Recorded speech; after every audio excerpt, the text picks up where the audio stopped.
Welcome to the Ball State Esports Center. We are here with a club stream for y'all. We got Marvel Rivals Club Clash. We got our Club Marvel Rival teams just scrimming each other, playing against each other a little bit. It's quite busy in the Esports Center right now, actually. Yes, especially when we stream. I feel like I know we're streaming pretty earlier than we usually do, a few hours before.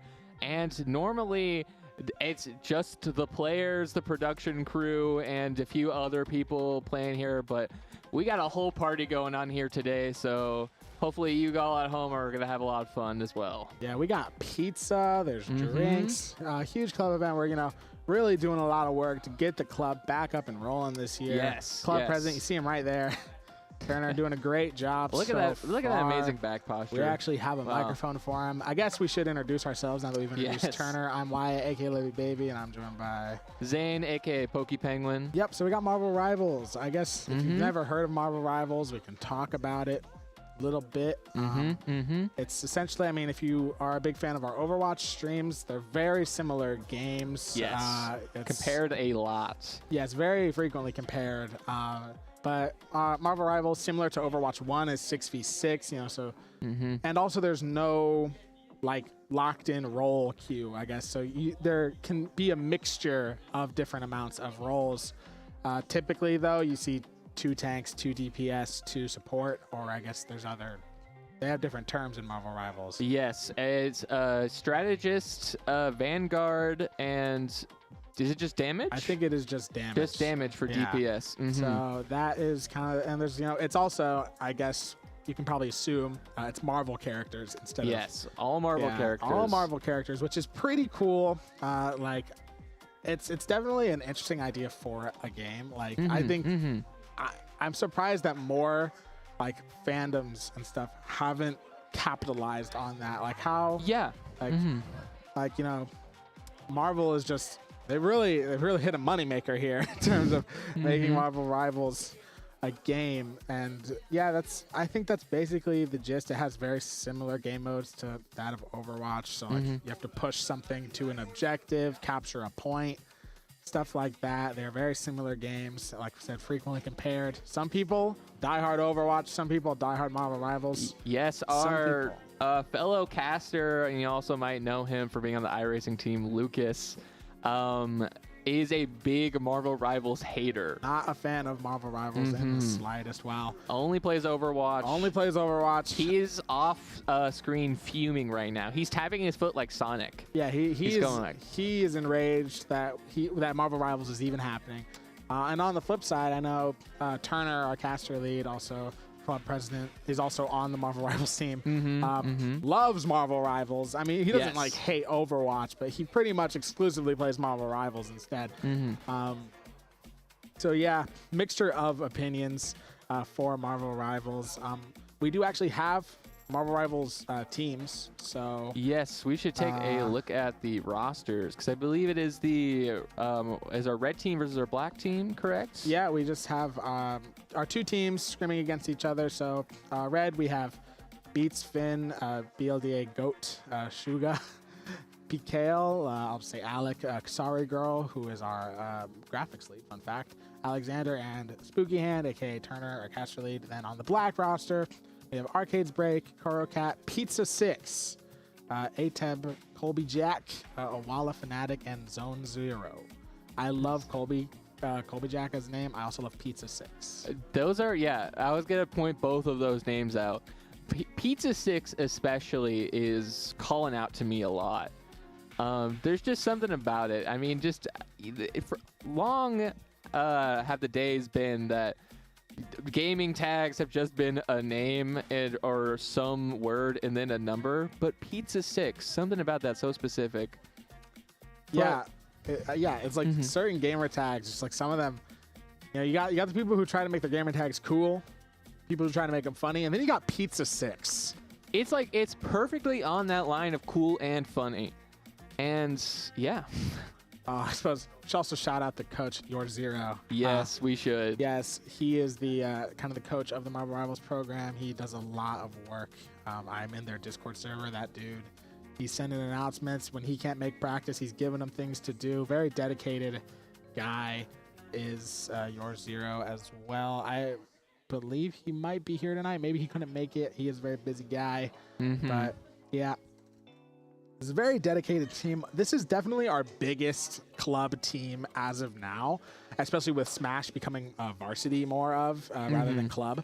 So it's good to see. We're hoping that this eventually expands into other games and we get bigger club teams all around the program. But right now, Marvel Rivals is by far our biggest club program.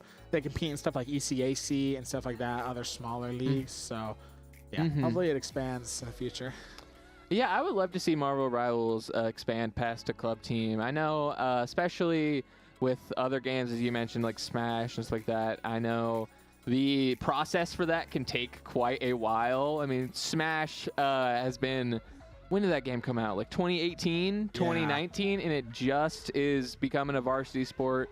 So I would eventually love to see Rivals become this varsity sport, especially like it's already super competitive right now. I mean, the Marvel Rivals devs add new characters, I think one new character every season, something like that. Which is, it's going to be a lot of characters eventually. Insane for already the starting roster being 30-some characters, and they're just keep adding more to the point that we were talking before, like the newest character came out not that long ago. Yeah, neither of us have gotten the chance to play her yet. Neither of us have even gotten a chance to try the newest character. So that's just kind of how fast the game is updating and new characters are being added, which for some people, that is like the type of game they want. They want constant new content, something to learn, something to grow. So yeah, that is kind of why they've developed such a big fan base as well. And yeah, I mean, like a professional esports team develops so fast around Rivals, it's insane. I'm trying to think of the name of the team. They're like in a lot of different things. I know they're in like Smash. They're even in like Pokemon Unite. They had a Marvel Rivals esports team so fast. Like they had one so fast. I'm trying to think of the team, but yeah, they're in a lot of different things as well. So that is one thing. And yeah, there is going to be some other things that we talk about, but yep, we do have to wait for that man to be a little bit less busy. He is the brains of the whole operation. I do think we are just going to move on a little bit right now, as Turner is a busy bee, and unfortunately can't pollinate all of us. All us flowers. Unfortunately, not all can be pollinated. That's unfortunate. But moving on to just the match predictions. Usually, I think match predictions is like the easiest part of the pre-stream for me, because I mean, like, you're never not going to hear me go birds on top. You're never not going to hear me go, oh, I think Ball State's going to win. But with it being a club team, it's Ball State versus Ball State. Yeah. So I mean, I feel like almost logically you want to go with the red roster because like there's a reason we have two rosters, but I'm pretty sure that these rosters are also quite close in skill level as well. So it's kind of a thing of like, I mean, it's kind of hard to predict what it could be. Yeah, I mean, all these players pretty much have playing with each other. Yeah. Same coach. It really can go either way. But I do think if I have to choose, I think it is probably going to be the red roster. Yeah, I would choose that as well. I'll give it a generous 2-1. Yeah, I think that's a good prediction right there. I might just copy you. So that is, I think, the safe bet. You know, if you put money on it, I'd put money on the red roster. It just kind of makes sense. But yeah, so that's our match predictions for the night. Yeah, you're definitely right. It's a bit of a tougher one to predict. Yeah, I've never actually predicted against Ball State ever, obviously. Like, even in CRL when we were going up against St. Clair, like the best, like one of the best teams in CRL, I still predicted Ball State to win. Which I guess we can talk about upcoming streams then, because just, you know, a little bit of a teaser that we actually do have. Oh, first, my apologies. First, upcoming club events. So right now, it is September 26th, Club Clash Marvel Rivals. Eventually, on the 10th of October, we'll have a Jackbox night. We'll be doing a Speedrunners night, which I'm kind of interested in that. We have some ones that are to be determined, you know, depending on community interest and stuff like that. Of course, we got to have a Mario Kart night as well. So hopefully some other one of these are going to be streamed, some more club streams throughout the year. That's kind of the goal. So yeah, I'm pretty excited for all these. Yeah, a lot of these I'm also very excited for. I mean, Speedrunners especially is a game I've not played a lot of, but is so fun. And the fact that not only are we having a full party night for it, but as you can see at the Marvel Rivals night, the Speedrunners night, and Mario Kart night, there will be pizza. There's pizza. I literally am watching someone eat pizza right now as I speak. I am jealous. I am watching people eat pizza. I guess I was also just informed, and I didn't know this, November 7th, it will also be the 24-hour stream. It'll be the start of the 24-hour stream, which is a huge production thing we do for charity, which is always fun. That's kind of like a thing we just do every year. It's annual now, trying to raise some money. So make sure to tune in for that. That's going to be a really fun one. We're still in the process of planning it, figuring out what's going to happen, what's 100% going to be on the stream. Got a lot of time to fill. We do, yeah. 24 hours straight. If you've tuned in to either of the previous ones we've done, you know there's some crazy things that happen there.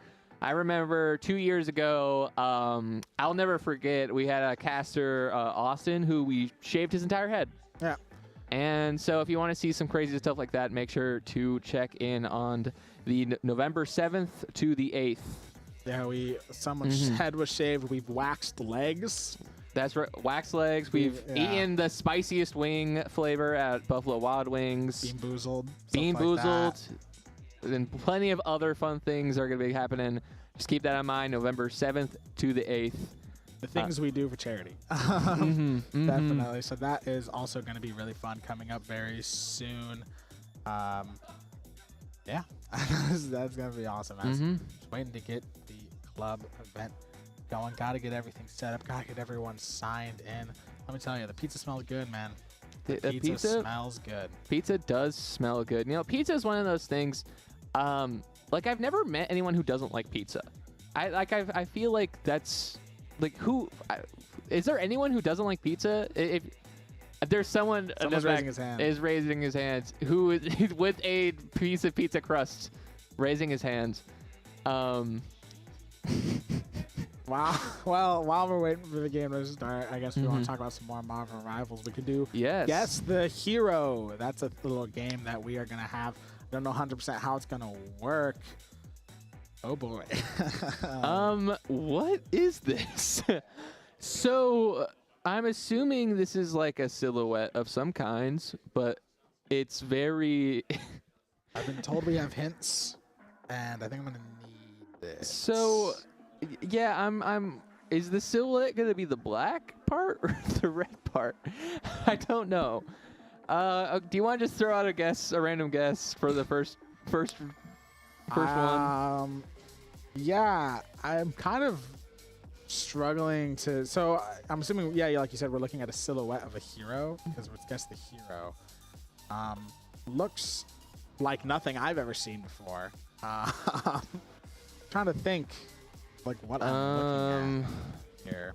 I'm gonna go with Winter Soldier as my guess. I don't know what I'm basing that off of, but that is my guess. I'm gonna go with like Black Widow because that kind of looks like her gun in my mind. Okay, a no from both of us. I guess we should probably use up a hint. So we. It's very super zoomed in. That makes sense. Okay. Oh, is this? We're looking at some pants. I'm assuming. Okay. Is this the what's her name? Invisible Woman skin? Malice? No, that's not it. That's wrong. Is it heroes in different skins, or is it their base skin for all of them? That would be good to know. Okay, this is a base skin. Base skin. Oh, we're cooked. Man. Well, what's the thing on the left? That's what we need to figure out. Is this like Punisher or something? It's not Punisher. I don't know. Oh, it's grayscale. Oh, it's grayed out. I forgot it was grayscale. So I'm over here like, yeah, who is this color scheme? Here is it Psylocke? Like... I was never told. Oh, okay. I see. It's Valkyrie or whatever her name is. What's her name? I think it's Magic. Is that her name? What's her name? Magic? Angela? Is it? Is it Angela? The lady with the sword or whatever. I don't know people's names. Base skin. Yeah, the lady with the sword. I'm trying What's to her think name? of what those two, like that thing in the top left is. Yeah, it's like I think I know who this is. It's the one lady, but I can't remember her name all of a sudden. Yeah, it's not Psylocke. That's a different lady with a sword. It's I said I said Magic, You but said she said Magic. no. So Magic is the other lady with the sword? Yeah, she's the blonde one. Yeah, that's who I was thinking of. Okay. Who? Oh, it was Magic. I said Magic, and then they said no. It's, Well, turns out you were right. wow. I thought her name was Valkyrie for some reason. Don't know why I thought that was her name. I'm That's so out of it. the newest character is Valkyrie. Her name is That is Angela, I probably believe. why I thought of that. Okay. Mm-hmm. So, is that the only hero we're guessing? I'm assuming since we transitioned back to us. All right. I Okay. have been told we are getting into games soon. That was our guess, the hero, which I suck at apparently.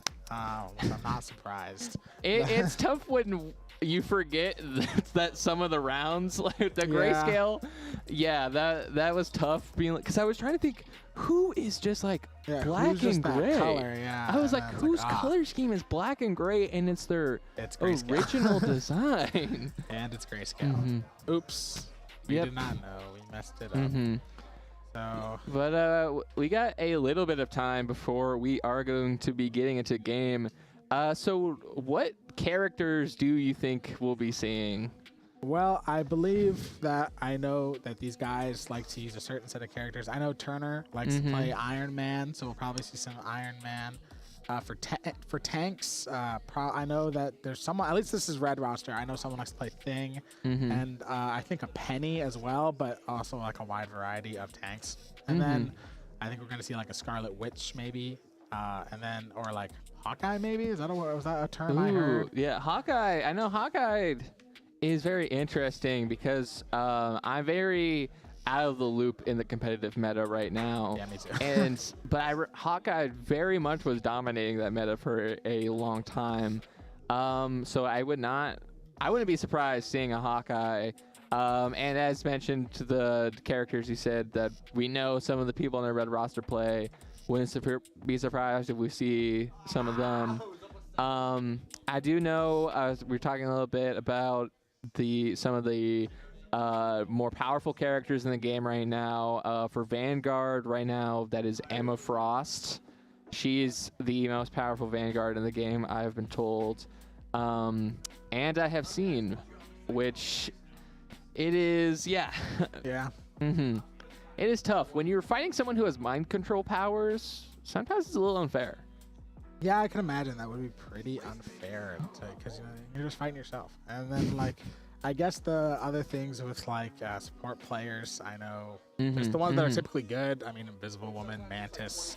Supports, at least when I were last playing, were extremely powerful. Like they're just quite good. Like I would not be surprised. I know the 3 support meta. I would not be surprised if we see. Yeah, I wouldn't be surprised if at least for one of these games we see one of the teams run it.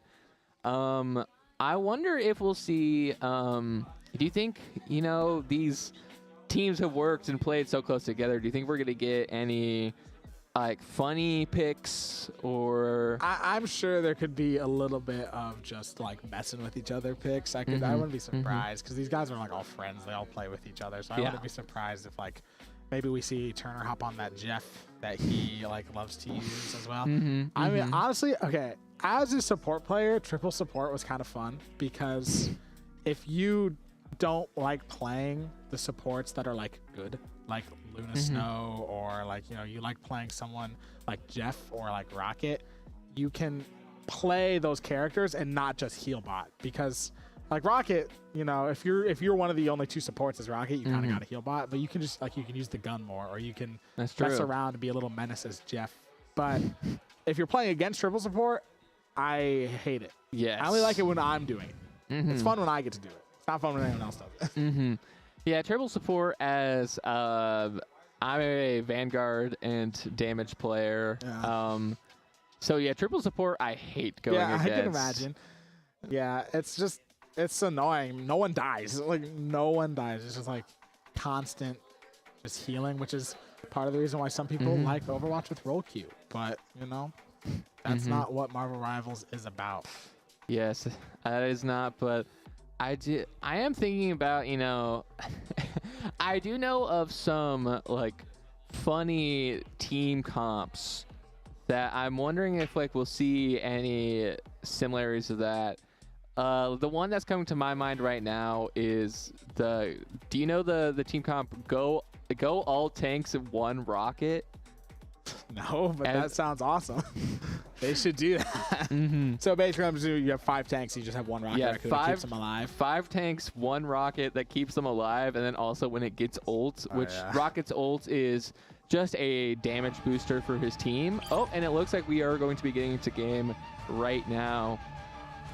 And it looks like the black team is going to be Team A, which is the defending team, aka the blue team, and the red team will be that orange team. Yeah, it looks like as we get through hero bands, that's always a fun little phase. I'm assuming that since everyone is in the same room as each other, that there will be no people who get their mains bans, which is a common thing that can happen. It looks like... Although we do have first ban from the black roster is Iron Man, which we were talking about Turner likes to play. Oh yeah, was that Iron Man? I thought it might have been Star-Lord, but I believe you are right. That is Iron Man. As well, they are protecting.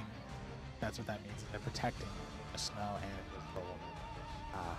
I don't know. Sometimes banning a good support like that is kind of like, I feel like it's a good play, honestly. It looks like we also might see Spider-Man. Spider-Man is such a high skill floor character. It is so hard to get good at Spider-Man. So I hope we see some absolute freaking. And a ban on the newest character, the Vanguard Angela, which before the stream started, Turner on our red roster did tell me he goes, don't be planning on seeing a lot of Angela tonight. And now I'm seeing why, because he was planning on banning them. He was like, yeah, we are going to ban them. We do not want to see them in this game, I guess. But it's interesting so far, 3 of the bans are Vanguard characters. We got Thor, the Angela, and the Thing. Oh yeah, they banned Thing. Wow. So we are not going to be seeing Thing tonight. That's evil from the blue team right there. That is the black team, I suppose. Very evil. Especially, I mean, for me too, because I love Thing. Thing's one of my favorite characters to play, and I was excited to see some Thing gameplay, but unfortunately not right now. And another Vanguard band, that Emma Frost. That does not surprise me. Just such, very good character. Want to just get him out of there. Don't want to play against them. And Ultron banned as well, which also disappoints me. I wanted to see Ultron played, okay? I've never actually seen him. As we do see people selecting their characters. What is it called when they have the custom different icons? What does that mean? That is the term for it. The Lord Icon. Yeah, so Lord Icon. Basically, you've maxed out essentially the character. You've done all their missions and stuff, which is, Some people have that for like so many characters in this game. It's like, how? I do not understand. I have 1 Lord Icon and it took me like 30 hours. I think I'm approaching Lord on Jeff, and I have not played in a while. And that's right. I'm a Jeff main or a Rocket main, either one. I like to play easy to play characters. So, rolling out on that Penny Strange combo is the black team as they approach point here. Got some controller players as well. That is one thing that I guess I kind of forgot existed. People play controller in this game. That's actually pretty popular. I don't know how they do it, but they must be. Yeah, I don't know how they do it either. Usually for like Overwatch, I'm a controller player, but Marvel Rivals, I'm a keyboard and mouse. But both team comps, neither are running that 3 support team comp that we were talking about. But both the support picks are the top picks that I think we were expecting to see. And here we are getting into the game. Crossy Gal seems to maybe be doing something else. With Penny, gonna be just pushing up there, trying to stay a little bit behind that wall, shoot a little bit. They're gonna get that cart push up a little bit, but that's just how this map works. But Arcade Break's gonna fall. So is the Luna Snow. And so far, it's a great defense right off the gate. Yeah, blue team definitely playing defense really, really great, pushing that red team back already. I mean, they definitely just categorically won that fight. Almost 3 picks right off the bat, kind of forcing them to go back and regroup. So the red team going to have to find a bit of a push here. Luna Snow doing some healing. And yeah, they approach and get ready for a next team fight. Venom's going to dive in, trying to maybe get a pick or two off, but he's going to have to dive back, but he's going to miss and going to get taken out by the Phoenix right there. And yeah, not looking good for the blue team right here now, especially losing something like that. But it seems like red team's not really pushing up. And I mean, with that Penny mines right there, it is tougher to do things like push up and stuff like that, because you got to be more careful, things like that. But so far, yeah, I'm just kind of seeing the same game. So there is a Winter Soldier ult available. As the Moon Knight ult comes out, doesn't manage to get anyone out, but Korkai is going to fall on the blue team. A lot of ults coming out right now. Luna Snow ult going to happen as well. We got the double support ult happening right now. I'm sure once this ends, blue team is going to respond with ults of their own. Penny has come out on their team. But I'm excited to see that Winter Soldier, our red team, kind of having to back it up here. Using both of their support ults and still having to back up off the team fight. That is not what you want to see. Yeah, and we've gotten a character switch on the blue team here. Shugo switched from Venom to Captain America. Very interesting pick. Captain America is often viewed as one of the weaker vanguards, but Venom isn't necessarily known as being one of the strongest either. But either way, I mean, I think that Captain America pick is doing pretty good for how defensive they are playing. I mean, so far, only less than 2 minutes in this game and barely any movement made from the red team. Yeah, not much going on. They're going to want to try to find a push here. Moon Knight ult is going to come out from the red team. Gets nice 3 picks there. That's what they need to try to get something going. But they are down 1 DPS. Don't think that's going to matter, though, as the blue team is going to really want to fall back here, or else they're just going to get picked off. They do so. And yeah, red team definitely looking to try to maybe just get it to that first checkpoint, get something going. Yeah, red really needs to make it to that first checkpoint because they're coming up on only a minute left. And although Marvel Rivals is a game that moves very fast, a minute is not that much time. And already we got blue team back on the point, trying their best to push the red team off. But so far, that Doctor Strange and that Invisible Woman ult's going to be tough. Yeah, red team, it's a pretty big switch in momentum here. All of a sudden, red team going to just take out 3 of the blue team players. Blue team going to be forced to back out once again. And it looks like they are going to reach that first checkpoint. So maybe they were just waiting for the end. They still have ults to use as well in the next team fight, but they are going to reach that checkpoint very, very closely. Yep, there they go. Checkpoint has been reached. Yeah, now if for the blue team here, they're most likely going to want to back up a little bit and just try and regroup. This is a nice little choke point here that they're fighting in, but it can be tough either way. And it kind of just depends on who gets these the first picks. But we're getting Pizza 6 using their Penny ults to fully charge into the red team there. And so far, they're being unchallenged. I mean, Penny ult's hard to really challenge when it's being used, but it's going to get a lot of util out of it, just going in that circle. And but no one falls from it. And blue team is just going to have to be, or just getting pushed back. Yeah, kind of just a bit of a stalemate here. Blue team only really down a few, but they are probably going to have to back up and destroy that Moon Knight thing. And yeah, Pizza 6 going to fall after using their ult there. So it looks like red team has really just kind of found some momentum. Blue team, they're holding in even though they are down a few players. They have 2 supports alive, but that Moon Knight dagger going to come out, take out one. Very annoying thing to play against. You got to destroy that the second you see it there. But, yeah, you really do. But they're finding a little bit of footing here right now as their Cloak and Dagger falls, and right after, immediately their Bucky falls. And I believe that I did not see who the third person was there. But yeah, right now it seems like blue team is just trying to immediately get back into that point and hold that impeccable defense we saw right at the start of the game. But when Marvel Rivals is a game of dominoes, the moment someone falls, the entire team's going to fall. And so you can't be charging in like that or using cap ults when your team's not there. Yeah, that is not really a play you want to go. You don't really want to do an ult when you're not supported. Now just a ton of ults going to come out. The Invisible Woman ult happening. Luna Snow happening on the other team. Now the Doctor Strange ult. Great one there. It is going to maybe take out the support from that, but they don't get as much as they like. Red team and the Moon Knight ult going to take out 2 as well. Just a spew of ults coming out right now and not in the favor of the blue team. They're going to have to back up. Only 2 players remaining. Red team's going to go full on push and reach this second. Actually, they've already reached the second checkpoint. Going to be going for the 3rd checkpoint now, as Spookiest Hand has initiated a pause. Now, it's very interesting, seeing this change in momentum, because it felt like that change in momentum was just from one team fight, and then that momentum has so far carried this red team all the way to the second checkpoint. And honestly, like, what do you think the blue team needs to be doing right now?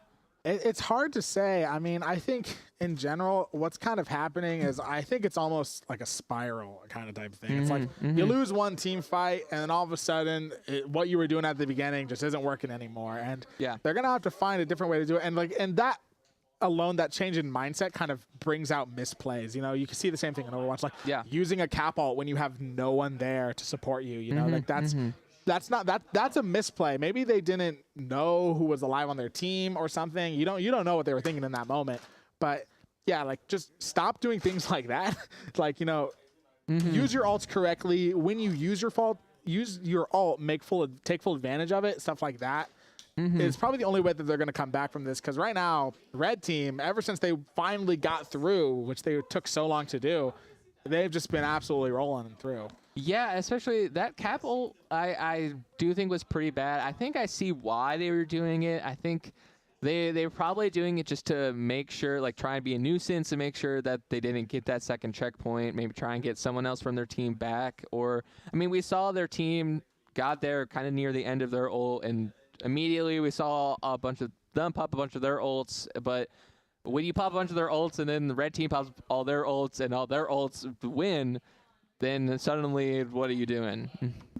Yeah, it's kind of like a situation of like you use their ult, but they've been waiting and they just immediately counter your ult with theirs. And it's just, it's kind of the thing of like, you don't want to be forced into using your ults. Like, so maybe try not to be the first team that uses them. It's just, it's kind of hard in a game like Rivals to sort of figure out what's not working, because there isn't really direct counters in the game, I'd say. There is in a way like counters and like heroes that are better against each other. But like there isn't, like in terms of a game like Overwatch, like direct counters. Like if you're playing Reinhardt into Bastion, you're likely screwed. So, but that doesn't really exist in Marvel Rivals. So it is a little bit more difficult to kind of break out of this. And adding on to that, even with like the few characters or situations I can think of, like with direct counters, at any point, anyone on the team can switch characters again. So that direct counter that you switch to might not even last. Yeah.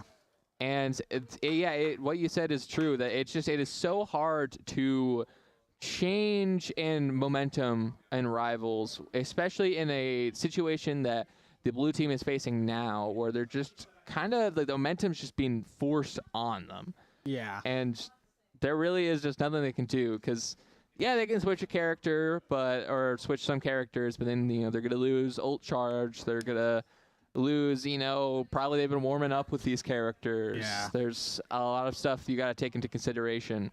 Yeah, as well, keep in mind is like, they could even switch roles necessarily if they want to, unless there's some unspoken rule where they have to go 2-2-2 that we don't know about. That's true. But like they theoretically could, go try to go triple support or something. They're dying too fast. Go triple support. Try to keep them alive. Yeah, that is a thing that they could try to do as well to sort of kind of stop this, because like you said, it's just so hard to stop momentum in Marvel Rivals. I mean, it's such a momentum based game that. It's hard to find something, as it looks like the game is unpaused, and we're going to see some more Marvel Rivals action. And it looks like, I'm trying to see if there has been any change in anything so far. I do think we are seeing another change. Yeah, the cap. Shugo has changed from Captain America to Magic, and I believe that is the only character change. But so far... Team B is still kind of pushing forward with that momentum. I will say, when you push forward this far, I do think the 2 points on this map that have the hardest parts to break through if you're the attacking team is where red team is now and right at the very start. So if the blue team wants to make an impact, I think now is the time. Yeah, they're gonna definitely have to do it now, if anything. Blue team has 3 ults that they can maybe use here, but yeah, they are gonna use one. Magic ult is gonna come out. See if they can get anything with it. Not looking like it as of now. Doctor Strange also almost having ult on the blue team. That's a good one to get as the Invisible Woman ult comes out from the red team here to sort of try to counter these spew of ults. Nothing really comes with the Magic ult. That's not what you want to see. The Penny ult is going to come out as well as the oh wow, great Magneto ult there. I mean, even if you get 1 pick off of that ult, I would say that's pretty good. Yeah, it can be pretty hard to aim. But yeah, just absolute spew of ults coming out right now, and it is looking like that blue team, it's kind of equal, but blue team is down 2, so it is going to be tough to win this one, especially with the Luna Snow ult coming out, and it is looking like red team is just going to push blue team back, push them away, and get more mileage on this payload here. So blue team not looking too great right now for them. Yeah, it's definitely not looking too great for them, especially as red team's almost on the points, and I mean, they got people who are dead that are just trying to make it back there to make sure they don't get the actual points. They have one Doctor Strange ult that they are going to pop, and they get 2 picks off of it, but their Bucky's going to fall instead, or in exchange. But red team is going to get it there in the end. Yeah, they definitely looked like the stronger team ever since they won that first team fight that they won. They were really struggling in the beginning, but by the end of it, yeah, they just, once they won one team fight, they never really lost one again. So yes, that was kind of, yeah, I mean, it's a little bit, it is tough mentally to be in the position of the blue team there. Like, I've been in it before, you know, playing a ranked game, and you're just like, nothing's working. I'm just getting rolled, and I just kind of have to like figure something out the next game to try and, you know, beat their time or something. And yeah, sometimes that's just kind of how it has to be. Yeah, and this now, we're blue team and the red team, they're going to be switching sides. So the blue team, they are going to be attacking and moving that payload. And now what I think blue team really needs to look out for here is BL the GOAT. He has been killing it on Moon Knight. I feel like every ult he has popped, he has gotten at least 2 kills. I feel like I'm seeing him all the time. Oh, we're seeing a Human Torch on the red team here. That's going to be interesting to see, especially, I mean, I guess Team A does have that Bucky. That's pretty much the only character they have that can get a character like Human Torch, who's always going to be flying. Yeah, I would also love to see a really good Bucky ult. It's one of my favorite ults in the game just to watch because it can just be have crazy hype moments as well. But yeah, red team here kind of playing a lot in the air. And you are right that BLDL GOAT right there with the Moon Knight has just easily been probably one of the MVPs of this match. He's just, every ult that he's done that has been great, and that is something that the blue team might want to try and work around. How can we stop that Moon Knight? How can we force him to not play Moon Knight or just kind of make him uncomfortable, as we see Human Torch kind of going in there on the blue team. Blue team already does lose an ult, which is unfortunate, as he gets chained by Magic, I believe, there. So let's see if they can find anything here. Blue team already, they're off to a pretty good start. They've pushed the payload a little bit. They've won a team fight early, so yeah, this is what you want to see. They're having a better start to the attacking map than red team is having, which is a good sign. But so far, you know, just having to play back a little bit, not being able to get too many picks, just a lot of the red team backing up and having to give them space. But Penny off to the side there, gonna try and get BL the GOAT, just unfortunately not able to. As he pops that ult, gets 2 kills followed by a follow-up kill. And see, that's what we're talking about. BL the GOAT is the GOAT. Yeah. And not even a Lord Moon Knight, which is crazy. Not even a Lord Moon Knight. And yeah, it's situations like that where it's all looking wrong for the red team, and then all of a sudden, for the red team, and all of a sudden 3 of the blue team members are dead due to a Moon Knight ult. And that is just something that the blue team is going to have to find a way to work around. I mean, they are struggling against this Moon Knight, and now all of a sudden red team has so much momentum. They're pushing them back. And yeah, blue team making so much progress. The payload's moving in the wrong way for them. Yeah, moving in the wrong way, and they're getting just at 2 minutes here, so they're going to have to move fast. And there we go, seeing Pizza 6 going after be able to go again, but still, yeah, he's the GOAT and is able to get that Penny taken out by himself. Gonna see Dagger on here with the Invisible Woman ult, just trying to get as much damage as he can through it. But is gonna fall to them anyway. Seeing that Bucky ult come out, but that Magneto just gets killed a little bit before. Unfortunately, yeah, I would like to see, as you mentioned it earlier, a really good Bucky ult. Yeah, give me 21 against. That would be just absolutely amazing. I know watching this team last year as well, I saw some great Bucky ults as well. So hopefully we can see something like that again. It does look like blue team might just be able to reach this checkpoint here. Definitely what you want to see, but red team is going to fight them for it. Very, very close to reaching that checkpoint as the team fight comes out. Dr. Strangeall is going to come out as well, but only really gets one from it, but Ultimate is going to follow it up with another. Looks like blue team, they are going to make that checkpoint there. Looking like they're getting that momentum. Red team does have 3 ults, but surely they don't pop them here with no one alive. They're just going to kind of have to fall back, regroup a little bit, and see what they can figure out. Yeah, classic attempt just to stop blue team early from red team, but yeah, that was just already a pretty bad situation for them. I respect the play, but man, blue team pushing up pretty far here.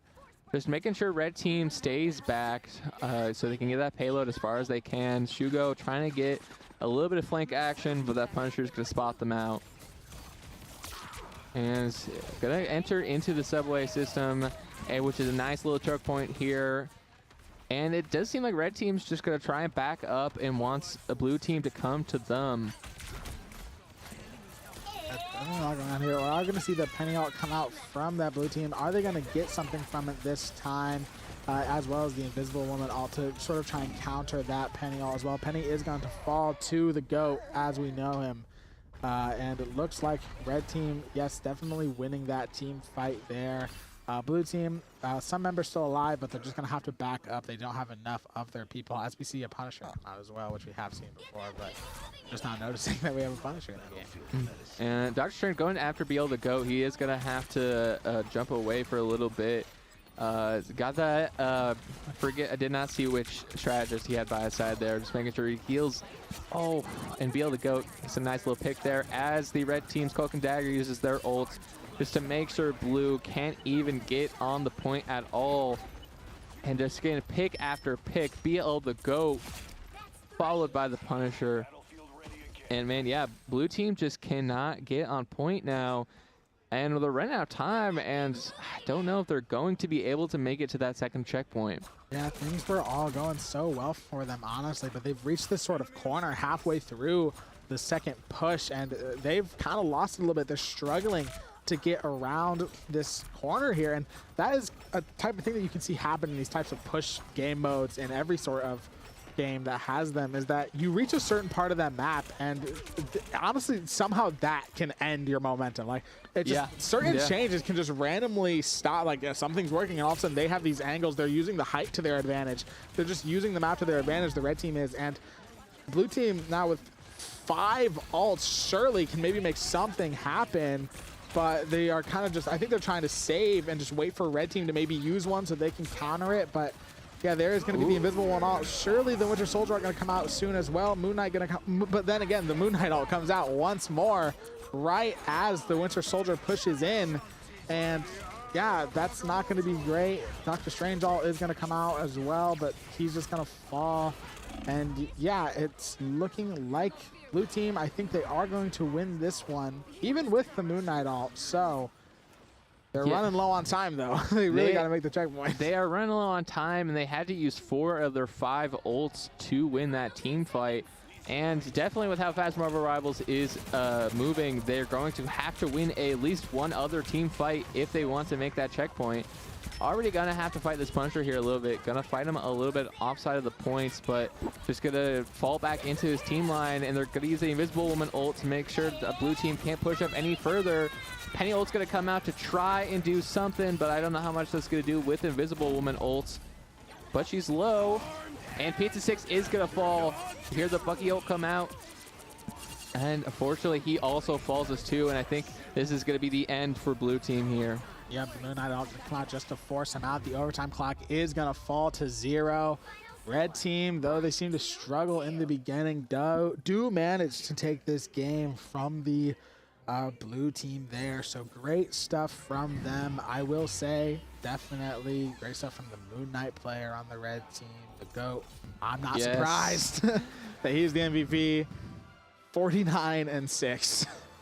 What a game. Yeah, 49-6 is a score that you're not going to see in Marvel Rivals a lot, even in some of those competitive games.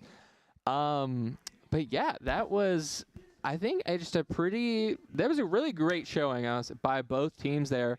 But just red team was just able to get those picks when they could. I think had better ult usage and just overall, yeah, just able to overpressure that blue team there in the situations where it really mattered. Yeah, definitely. I will say so. Like, like the Winter Soldier ult, for example, by the blue team. Every time it was used, nothing really ever came of it. It's just kind of that situation of the red team definitely just better with their ult usage, and that is such a huge thing. Honestly, just making sure when you use your ult, you're not just using it for nothing. Like, certain characters have a lot easier of an ult to use, like Rocket Raccoon. You just place a big turret down. But like, Winter Soldier ult, that's kind of, you want to make the most of it because his ult can do so much. Yes. That it will be very difficult, as we do have someone here to talk to us. What's your name, my friend? Hello, 1, 2, 3. Hello. We can hear you. That's it. I believe we can hear you. We can, yes. Nice. Nice to meet you guys. Okay. Yeah, nice to meet Nice you to too. meet you too. Hey. I don't know this guy at all. Whoa. Never seen this guy before in my life. It was a good game. You know? Hard fought, and I got accused of screen peeking, but no. Some screen peeking? I got accused of. Ooh, accused of screen Accused of peeking. screen Okay. Just for clarity for the people, what is your gamer tag? Mine's BL. Yeah, so you- I'm the MVP. Yeah. That- This is the guy. The guy. This is the Moon Knight They're guy. asking just to put your mic a little bit closer. Oh, sorry. So yeah, great Moon Knight game. How close are you to Lord? I don't play DPS role. You don't play I don't play DPS. this role. I main support, and second is tank. Yeah, DPS is my third. So DPS is your third role. So tell me why then. Why are you on Moon Knight then? Because we only have 2 tank, 2 support, and yeah, we're missing a DPS, so I just fill in. That's Okay. Yeah. That is a benefit of Marvel Rivals. It's just like you can just do that. So yeah, moving some people around, I guess, is the red team to just kind of test it out. I mean, Yeah. clearly you're good at DPS. Maybe consider a role switch. I will, but I don't have the confidence to accept. The You role. just got MVP. You were just 49-6. Yeah, 49-6. Well, but I'm not gonna be perform that good again. Like again, who better DPS than me? You know, I'm just not that confident. Maybe I'll consider I mean, he'll consider if I'm it. better. He'll If consider I'm, it. if I'm getting better. Okay. I think you should consider it. Okay. I think you definitely should consider it as well. Well, I guess, I mean, if you haven't played Moon Knight at all, it's kind of, so I'm assuming you have messed with Moon Knight before, yeah? Yes, I've watched Game Night. I have a friend who play Moon Knight. I watch a lot of gameplay of him because he's easy to use. Yeah, he definitely is one of the It's easy easier to characters to play. So would you say he's your favorite DPS to play in a game? Who Moon Knight is your favorite DPS to play in the game? Yes. Because he's easy to use. That's Yeah, all. easy to use. Easier than Wanda, I guess. Who is your like primarily favorite character to actually play when you're not playing Moon Knight? Primary favorite? Yeah, like your normal main when you're not playing. Oh, Moon my Knight. main. Oh, it's Invincible Woman. Invisible Invisible Woman. Woman. Yeah, Okay. makes sense. Yeah. Just rocking that support instead. I used to play a lot of Rocket. Yeah, who didn't? Yeah, it's easy to use, of course. Yeah. Yeah. It's all come down to easy to use. I mean, Rocket might just be my most powered character in the game, so Fair. I would Yeah. not be surprised. Yeah. So, as a strategist player playing damage, do you think that gives you an advantage against the enemy strategy players at all? I don't think so, Okay. because the game I think if you have a good game sense, you can play any role. It doesn't matter what role you play, really. You have good game sense, you know how to utilize your space and your skill, your mechanical skill. You'll be good at anything you play. Yeah. Yeah. So I am hearing whether you are a team captain. Yes. So I guess tell us about your team a little bit. You know how. I believe we do have a graphic for that, and Cute. it's so I'm BL, the captain, head captain. I'm handling all the strategy, the plan, and I'm trying to get to know each of my team members. You know how they think, how they play in rank and competitive to kind of build up a strategy around them. And yeah, that's all my profile. And next we have Shugo. He's a co-captain, my second in commander, right hand man. Yeah, my boy. And he's a tank player. You just saw him play tank, and he's a tank and a DPS flash. He's pretty good, but he's pretty good. And I don't really have a plan for him because he's Shugo. He can do whatever he wants. I have no question. And I think next I have a Beast Fin. He's a tank and a flex. I think he mainly play tank, but yeah, I'm trying to get him to play more tank so I can play more DPS. I guess that's the best way to do my team. And again, the next two strategists is PKL and Kusariko or Dav. Both are a very good support player, but I have more experience. So I think that if they're gonna play that role, they need to know something. They need to know something that, and because I know I've already reviewed them. I saw a lot of their gameplay. I think they're good, but they can go beyond that. Like they push them out of their comfort zone. Yeah. And for TPS, I have Alexi and Alexander. Both those two is good. You just saw Alexi in action. He's good with Phoenix, and Alexander he's good with Wolf. Perfect combo, Phoenix and Wolf. They just have a team up. So Yeah. that's a perfect combo. Then lastly we have Spooky Hands, Turner. The Iron Man guy, is he don't use his beam. He don't use his left click. He just charge. He just use his right click, just beaming everyone. Yeah, I think that's a great thing about him. And yeah, he know how to ult with an Iron Man. So I believe him in the DPS. He's our main DPS right now. And yeah, that should be our whole roster at the moment. Our red team. Yeah. All right, team captain confident in his team. Yeah. I'll take the mic from you. I'm sure you're gonna go back and play some more Marvel Rivals. Thank you. Great thank game from you. Mm-hmm. That was the red team captain, BL. I guess we were calling him BL the Goat. So I mean, that's his name in Rivals. yeah, his name and is BL the Goat. So he knows. He knows that he's the Goat. Clearly. he does know for sure, for certain. Well, maybe he doesn't know because he was talking about how he wasn't confident in his DPS He abilities. was like, yeah, my DPS isn't great. But, well, I mean, he just went 49-6. So I beg to differ. Definitely better than me at DPS. Yeah, better than me at DPS as well. Especially on Moon Knight, he was talking about how Moon Knight's such an easy character, which he definitely is compared to other characters, but there are definitely easier characters, I feel like. Yeah, I would like Scarlet Witch. Yeah, I Scarlet think Witch. Scarlet Witch pretty easy. Scarlet Witch is the easiest character, yeah. Punisher is just a gun. It's like in terms of abilities, yeah, I would say that I wouldn't say that Moon Knight is actually the easiest in terms of like ability. Like he has some more complicated abilities, I would say. I guess. I remember it took me a while to fully learn like how to use Ankh. Yeah. I know a lot of people actually don't know how to use it. Like they just kind of throw it down, and they're just like, why isn't it doing anything? Like I know. Like I've played with friends that like they try Moon Knight because they've died to the Ankh and they're like, I want to do that, and they throw it down and then it doesn't. It's like, yeah, you gotta shoot it. You gotta throw your boomerangs at it. But yeah, going over into the next game. I don't know. I don't know what the next mode's gonna be. I'm assuming. Yeah, I don't know. I mean, I'm assuming. So we just saw push. Here it is. Convoy, Spider Islands. Maybe we will see. Oh, Turner is in the game. We're gonna see Jeff. He's highlighted over Jeff. So I would not be surprised, honestly, to see the Jeff. So it also, I think it is worth saying that the now currently the red team is the blue team, and this is really confusing. The red team is the blue team, and the black team is actually currently the red, or I guess the orange team.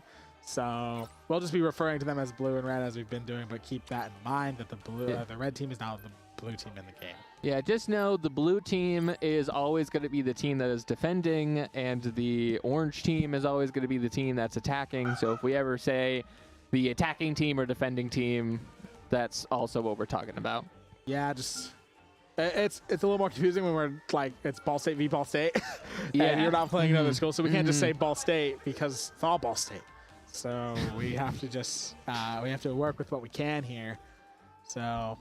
And going into these character bands, we're seeing another Thor band, which I'm assuming is from that Lord Thor on the red team there, the alt account. But that's also another upset for me because my two tank mains are Thing and Thor. So... And they are both banned this game as well. And they're banning Winter Soldier. So you just don't want to see us have any fun is basically what it is. They don't like the casters, and they just are banning the characters that we want to watch play.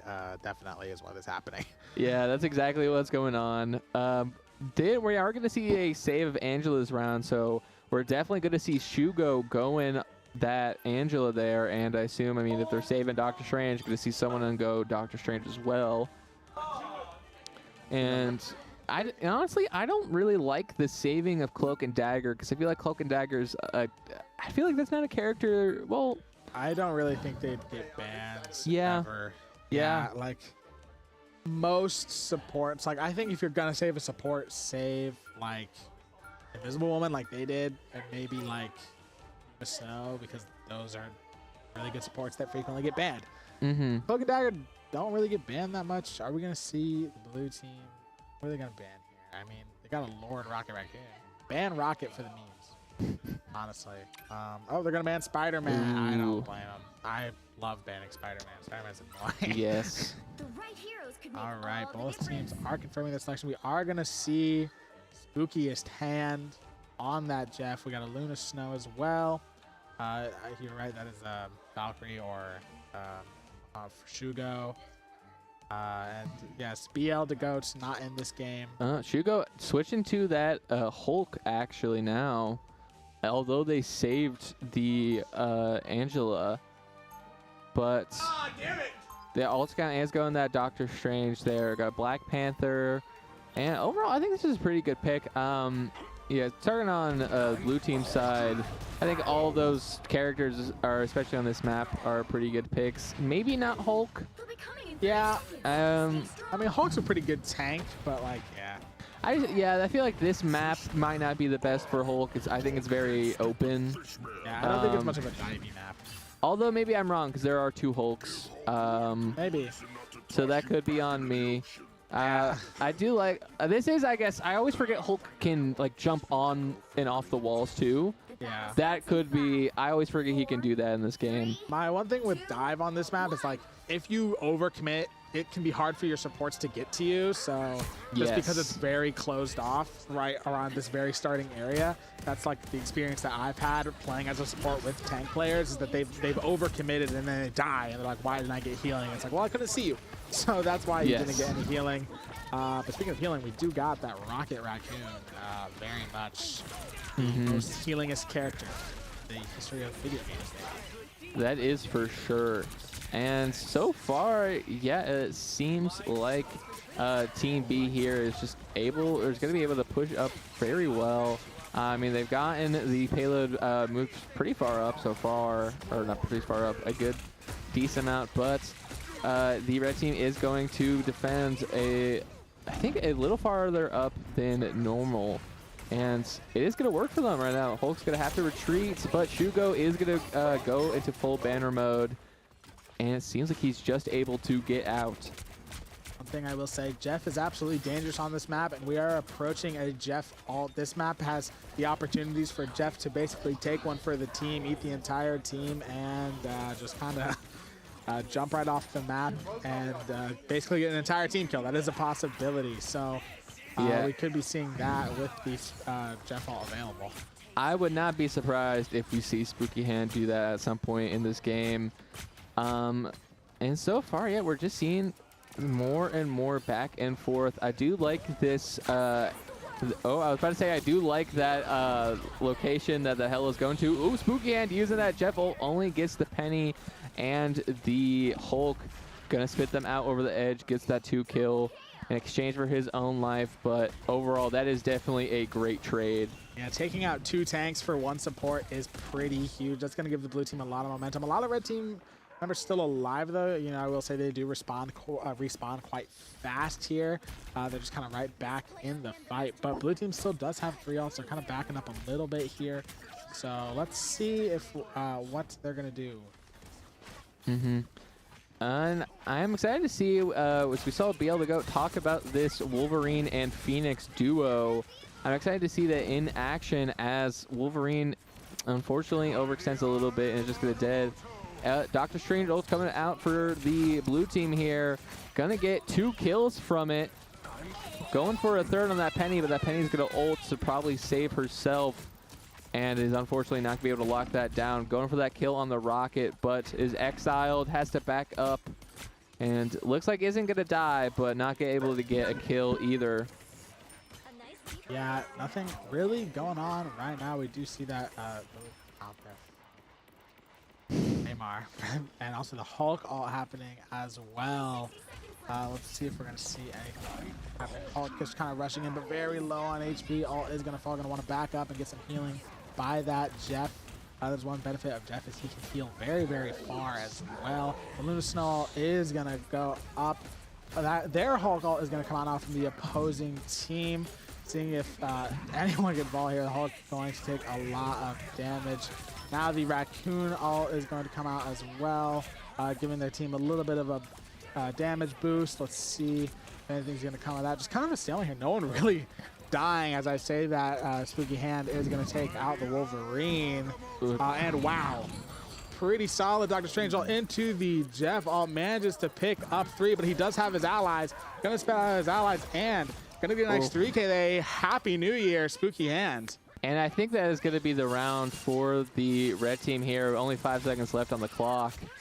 And yeah, that is going to be the first rounds. Not a lot of distance that the red team's going to have to move that payload. Yeah, kind of a similar situation to the start of the last game where it looks like red team has all this momentum and they are just pushing back the opposing team. And then all of a sudden, the momentum just switches in favor of this Team A, the red roster, and they do manage to take that W in the end. And yeah, you're right. The red team did not push it very far. The black roster, they did not get a chance to push it very far. So they're really going to have to try and hold the red roster here, or else the game's going to end the second they match it. And we're seeing... yeah, so the red team now is Team A, the blue team going to be attacking. And the blue team here got a little bit, some character changes here. Shugo is going to be going that Valkyrie here, Angela, to see what she's going to be able to do. We're seeing that Black Widow there, and one other character change I noticed is Wolverine is now Mr. Fantastic. Yeah, Mr. Fantastic. Kind of an interesting choice. I feel like he is never really known as one of the better characters, but Yeah. he can be pretty good if he's used correctly. I've noticed. Like, a lot of people say he's bad, but I have gone against Mr. Fantastics that are very annoying to go against. So let's see how he's going to use it here. Red team just kind of going all in on the attack, as they do have to just kind of keep this blue team back, and it's going to be difficult for them to do so. Blue team's going to come out all swinging. They only need to reach one thing. They don't even have to get to the first checkpoint in order to win this game. So red team really going to have to do the work and hold them back, but that's not a good start. You lose your Luna Snow right off the bat. Kind of just looking a little all over the place. Their penny's kind of pushed up while their other teammates are getting pushed back. It's a little tough to win games when that is happening, as well as with the Jeff just being able to heal the blue team from so far back. He doesn't have to get involved, and they are already pushing that payload as most of the red team has fallen. Yeah, not a good start for that orange team, and already it seems like the the attacking team is going to get to where they need to go. I mean, they only need to get to that blue line there, and there we go. That is the end of game 2. Red team is going to take it. That is going to be game 2. Definitely just great stuff from the red team. That was like total like dominance on this map. I mean, they just, absolutely great stuff from them. So we will be going into, I believe, a third game. And the MVP, Spooky Hand himself, 23-1 on the Jeff. Great stuff from him. I always love getting MVP as a support player. Oh yeah, it's great getting an MVP as support, especially as Jeff. Oh yeah, as Jeff, as that little tiny shark. And I mean, yeah, Spooky Hand deserved on that one. Got on a 2K, got a 3K at one point. I think he even got a 4K technically. Yeah. Because I think he technically got another as he jumped off or something like crazy. He just, he played great that game, definitely. And we are going to see likely to be, I think it is guaranteed to be one more game, right? It's even if the black roster wins, it'll just be a 2-1 essentially. Isn't that how that works? Yeah, I do believe that we're playing one more game, but red team officially has won the I guess club full game going on here today between black roster and red roster. But yeah, I mean, that was a very, as you said, dominant showing from red roster there. And I don't know if we're going to get to talk to anyone before we get into the third game here. But we are talking to someone. We are. I believe I have noticed Turner direct someone to the desk. Microphone is on. Well, my friends. How you doing? Good. Just match didn't go so well, so that was not fun. But Yeah. I have clarification for the audience. What is your gamer tag? Arcade's break. Yeah, this is Arcade's break. Playing a lot of Penny today. What? I've noticed. Oh yeah. No. I was playing a lot of Strange, playing Cat, but it just didn't seem to be working. So. I'm being asked from the back room, are you feeling very fantastic today? I am, yeah. Actually, pretty. I just do my best to dress for the occasion. Gotta dress for the occasion. I actually did not dress for the occasion. I wore a Superman shirt today, so not dressed for the Marvel occasion. Actually, the exact wrong occasion. Yeah, actually quite the opposite occasion. But I guess, a bit of a rough game for your team, supposedly. I guess, what do you kind of do to try to do better in the next game? Well, it's usually about how your team comps are. So if you want to run like 2-2-2, those are usually the best for things. It's just about what map you're playing, what kind of, for lack of a better term, the vibe is. If somebody plays, sorry, but the microphone when you did on here, it gets trouble picking up. So it's It's just if somebody's playing Penny, usually you're gonna want to play Wolverine, counter that. It's just a bunch of counters and bunch of Yeah. But we try our best, Mm-hmm. and that's why we do our comps and all our Yeah. stuff. So. When do you think Marvel Rivals has this huge roster that you can switch to any character at any point? When do you think is a time like, okay, when do you realize like this character isn't working, I need to switch? Usually that happens when when a character is like usually if they're like 0 and 5 out of and when it's been like 4 minutes, that's usually when it's about time to swap. And usually you want to assess the situation, make sure you need to make sure that if this character is not working, then you need to counter it with this character so that you can make the team better and have the strength of the team be greater and all that. Okay, yeah. And okay, so as a Vanguard player, Vanguards I feel like get this reputation as kind of being like the last stand. They're the glue that holds everything together. How does that work? One, not only within your role as in the game, the Marvel's team, but in the team itself, the roster. Well, I'll say this: a tank is nothing without his support. So I can only do so much versus pushing up, telling people fall back. So yeah, I would like to say that a tank should be the leader because they can handle the most damage, take the most punishment, if you will. So yeah, when a certain situation happens, usually it's the tank's job to kind of assess the situation, be like, all right, we need to fall back or we need to push in, and to say, hey, this role's not working out for you. It's a bunch of that kind of stuff, Okay, yeah. Yeah. Well, I mean, I guess, I guess you could talk about, you are on the black roster, so I guess you could talk about some of your black roster, just how it's going as well. We do have a graphic for which we can pull up. I just, look at, there is your black roster. Yeah. If you want to talk about them a little bit, shout out some players, do whatever you want.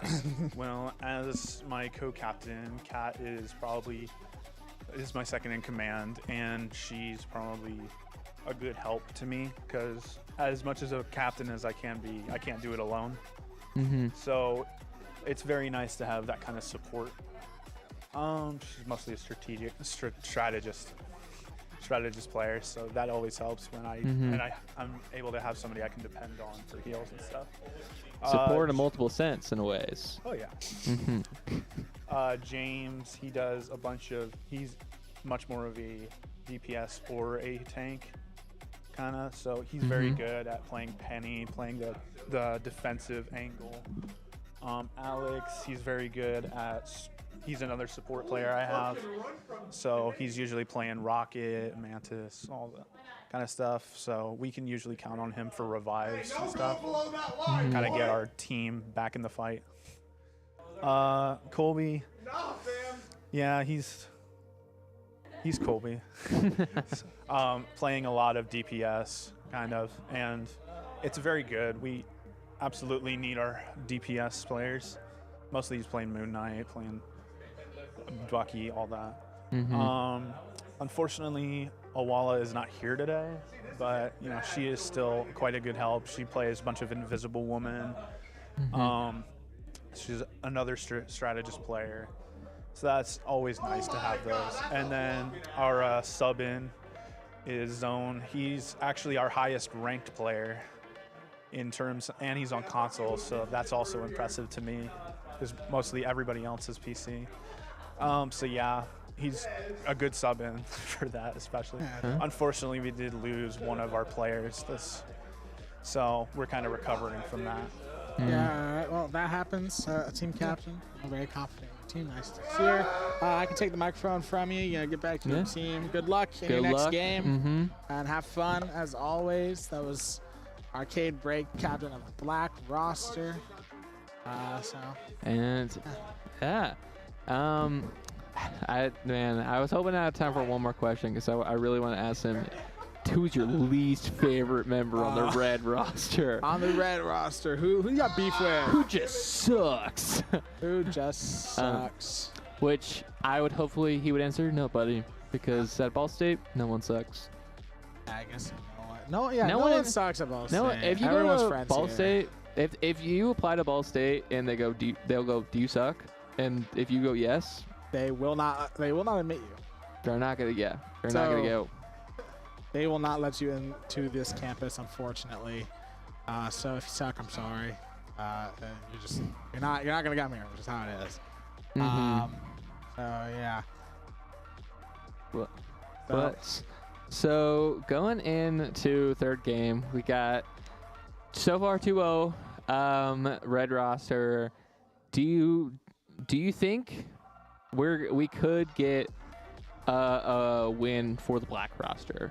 I think it is. I think that they very well could win. I mean, we see the moments where they are honestly playing better and they get so much momentum, but they kind of lose one fight and it all just kind of falls apart. They got to figure out a way to make that just not happen, which is much easier said than done. Obviously, it's easy for me to say, "Oh yeah, you just gotta fix it," but yeah, it's just kind of something that that keeps happening. They start off the game so well, like they are just absolutely rolling at the start of the game. They lose that one fight and it just kind of all falls apart. So they got to kind of find a way to maybe just bring it all back together, maybe find a different team comp, maybe figure out how to use your ult in a different way, just something to sort of stop this dramatic fall off from happening after the first fight loss. Yeah, and I completely agree with you. I mean, they are starting off strong every single time, and then it's just like dominoes. One falls, and then the rest of the team falls, and then suddenly all the tiles are on the ground, and you go, what even is this game? Yeah, so what even's happening? All of a sudden you're looking at like code, and the game's not even the game anymore. It's just, what's going on? All right.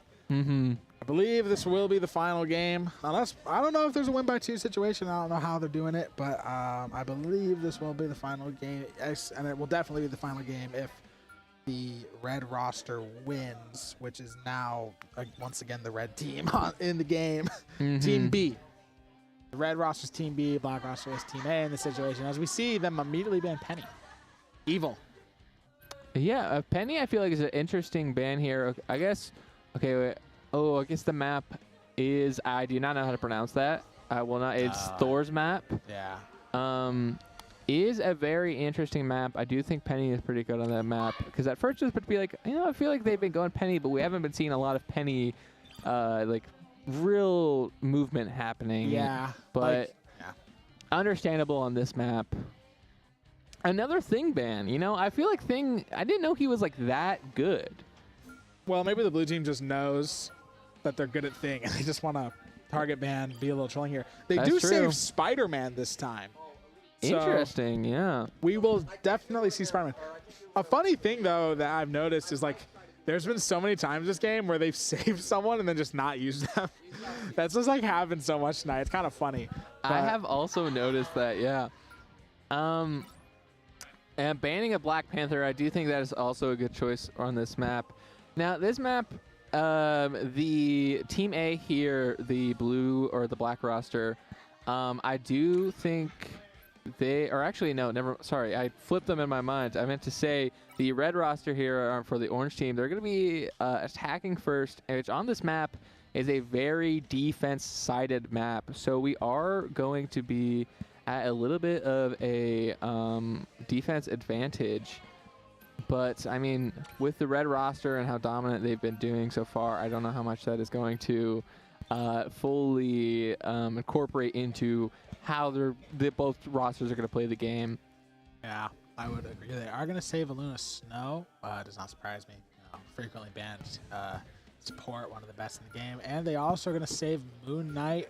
I think that's a good save. Is BL to go? Is he back? He's back in the game. Is he back on Moon Knight? Yeah. For these final 2 bans, they are going to ban Iron Man once again.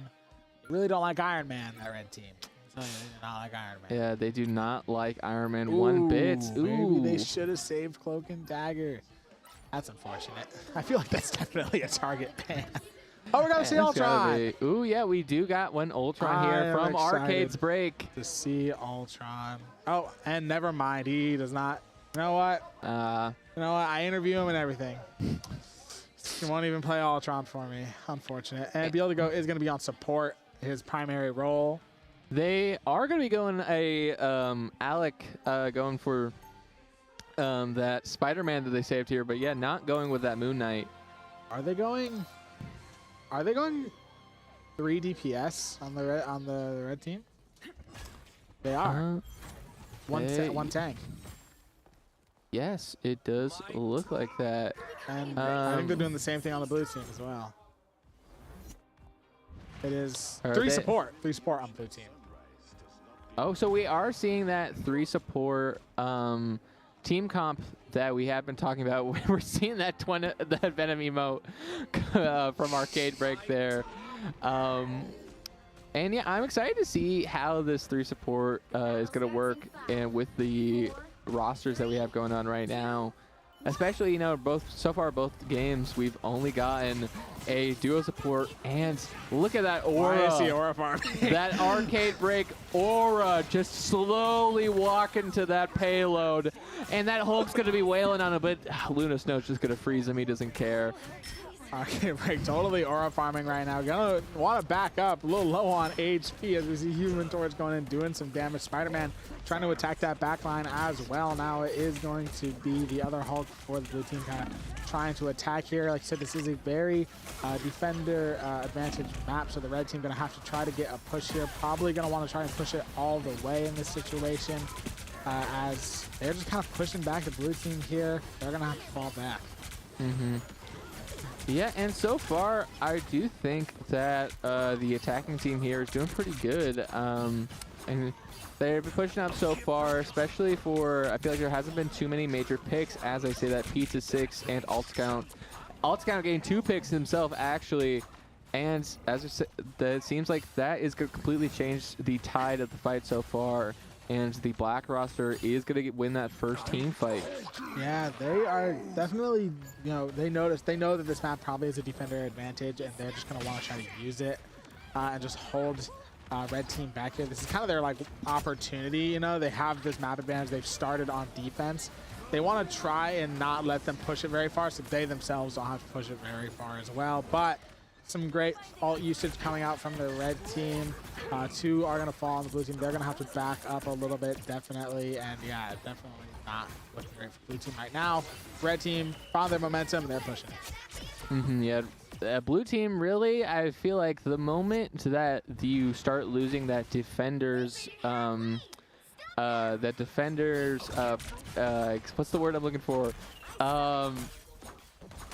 Okay, you start losing that everything you have win on the defending team once they get to that first checkpoint. Advantage, that's the word I was looking for. Advantage. I found it after I finished the sentence. But so they do really, I think the black roster needs to work on stopping the red roster as soon as they can, but it is going to be tough when beats then that Moon Knight is going to fall to Hawkeye, and when they got their Hulk being smashed into the ground, we're going to see that Emma ult come out too. Going to get a few of the members there. Going to get 1 kill on that Squirrel Girl, going for the Bruce Banner. Got a second Emma ult coming out for the red roster, but is not going to be able to do as much as the black roster. And so far, yeah, they are black roster defending very well, making sure that red roster does not get to that first checkpoint. Yeah, that is 100% the goal, as we are going to see the invisible woman all come out as well from field. They're going to try and just kind of hold on here, going to try and just keep pushing this payload as he's just totally diving the Luna Snow, and all of a sudden, the red roster comes out on top, and they are almost about to reach that checkpoint. They are going to portal, though. They are going to use the Doctor Strange portal. It is the black team to try and just sort of stop this checkpoint here. They know that there's less than a minute left on the clock. So if they stop them here, they only have to reach this part to actually win a game. But they are low on HP. They are all dead. And the red team is going to reach the checkpoint. Yeah, that was a good team fight, I think, for the black roster there. I mean, I think that definitely was the right play, even though they lost it. Just getting that strange portal there ran down at least 30 seconds from the red roster's time. And either way, even if they didn't go for it, they were going to have to deal with the respawn and more time loss. And sure, they're giving up a bit of momentum here at the start, but I think they can easily take it back. But it's going to be tough to do that when they don't have a Hulk taken down by the Hawkeye. Yeah, that is kind of what you want to see. You never want to lose your tank that fast as well. And the Luna Snow ult coming out from Sorry Girl as two of the red team falls, one by a Psylocke ult and the other by the Luna Snow, and the Rocket ult going to come out from the black roster, and the Luna Snow ult again from the black roster. So this is going to be very great for them. Dual support ults coming out, and yeah, red team, they're probably just going to fall here. I don't really think that they're going to be able to contest this, and yeah, they are not. Luna Snow ult, very, very powerful ult in this game. Still a few of them alive, but they're just going to kind of want to hold back. They're still just trying to get in the damage where they can. Maybe try to distract the black roster, kind of lure them off point, and that is kind of working right now.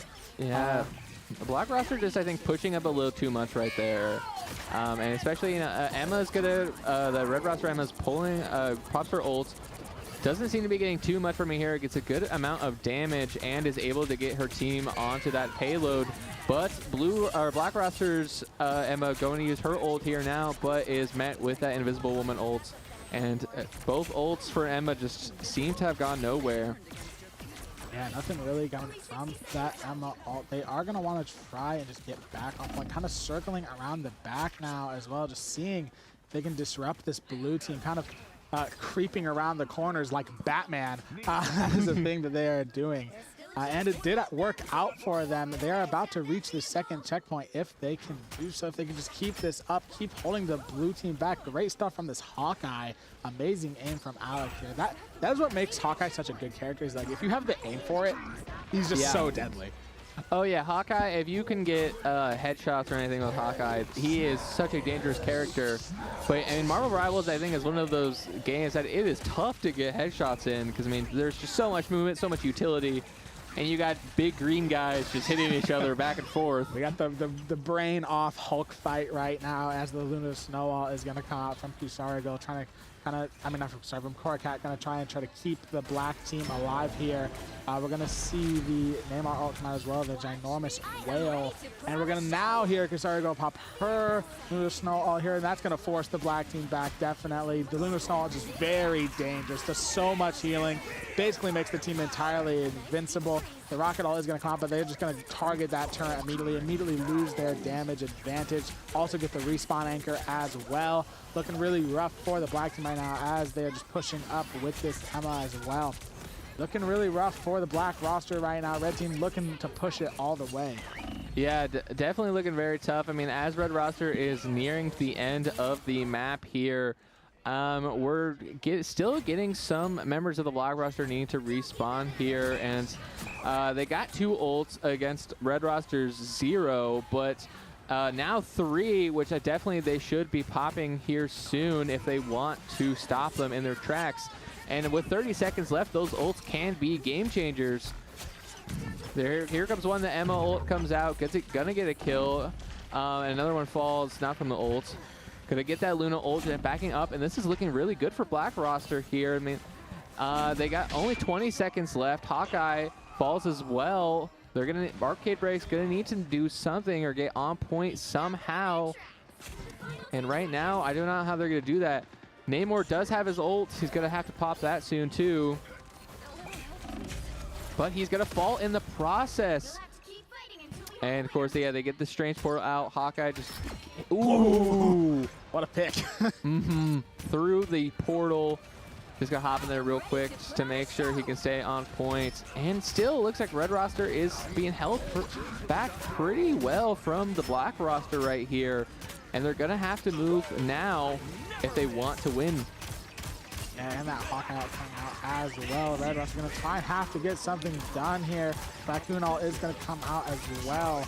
And it looks like just all the ults from these from this Black Roster really just holding Red Roster here. Kasargo going to have to pop her ult to sort of stay alive.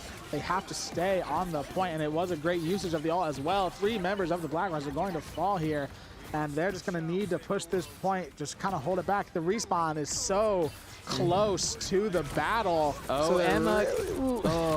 The Emma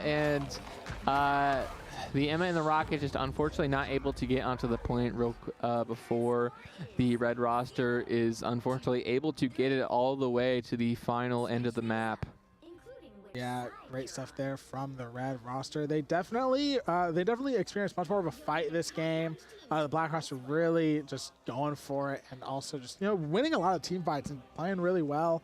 But in the end, the Red Roster does manage to take it, and now the Black Roster needs to push it all the way to win the game, and that's not an easy thing to do on this map.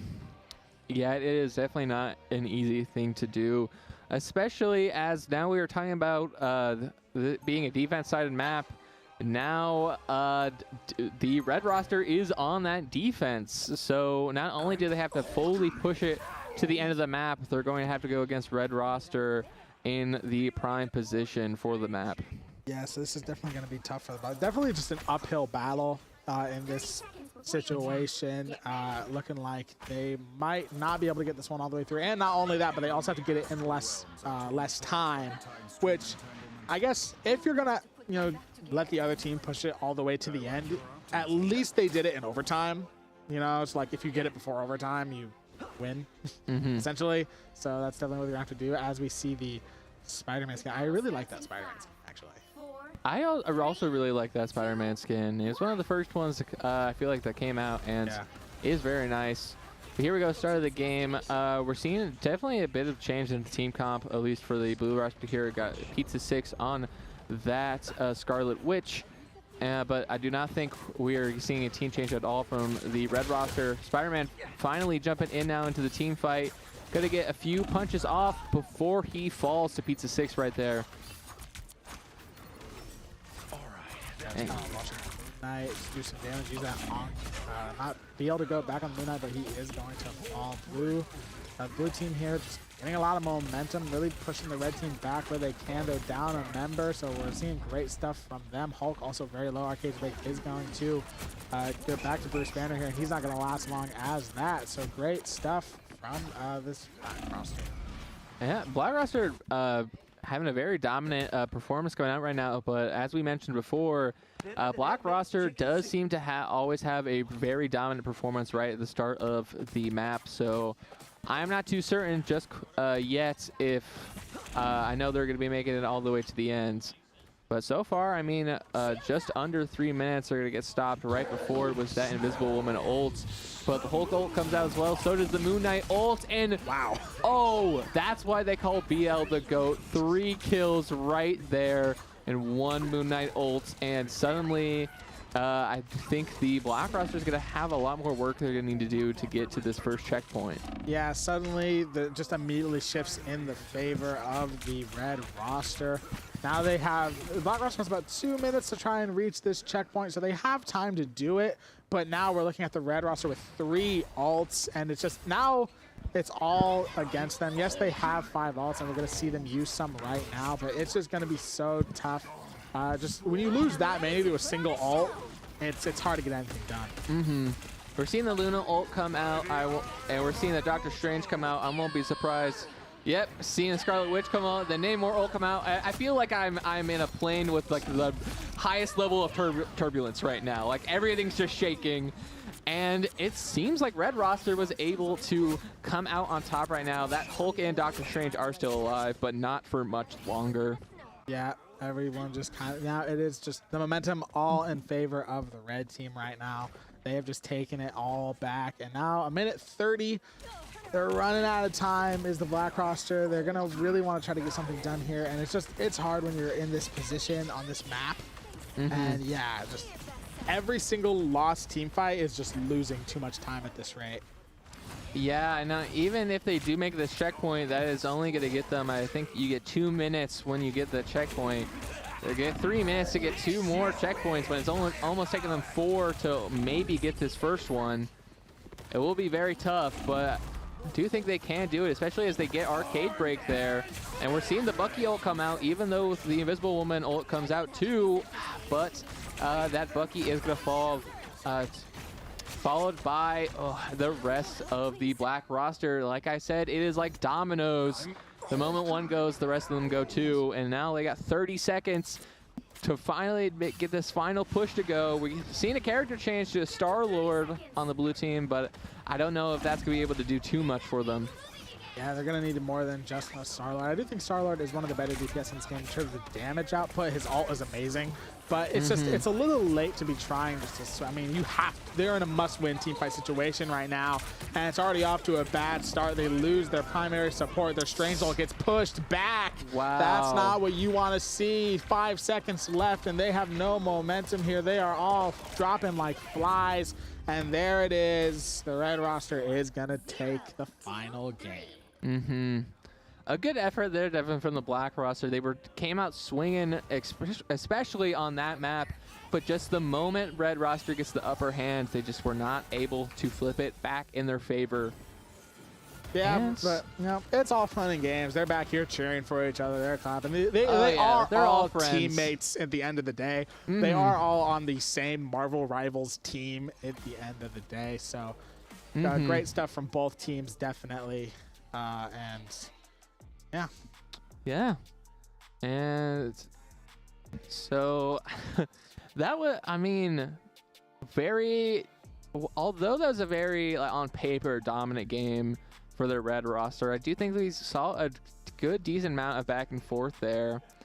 It's just, yeah, black roster just was not able to get that upper hand at all when they needed it to. And I do think they tried a lot of good stuff. I think just they just weren't able to get that first kill that they were needing to start the dominoes effect for the red team. And yeah.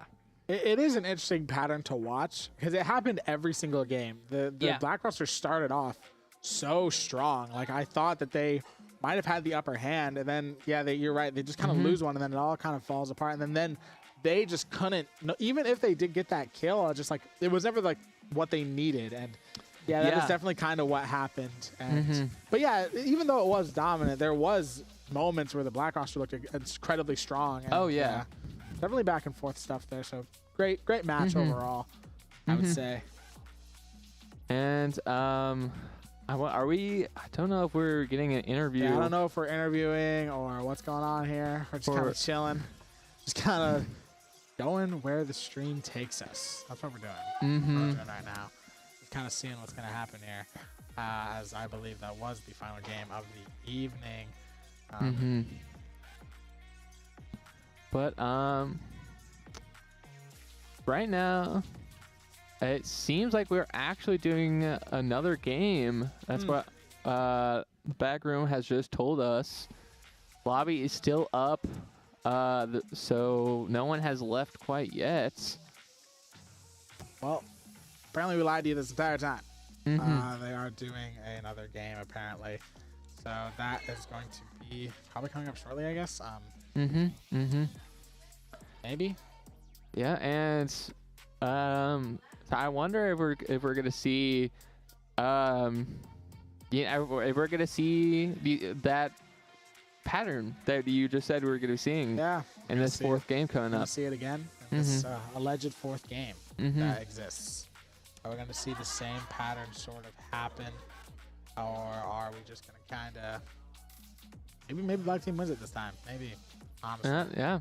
I'm trying to think of I feel like we've seen a lot of the main top characters in play. We've seen all different types of maps, even though there are plenty of course different maps in the game.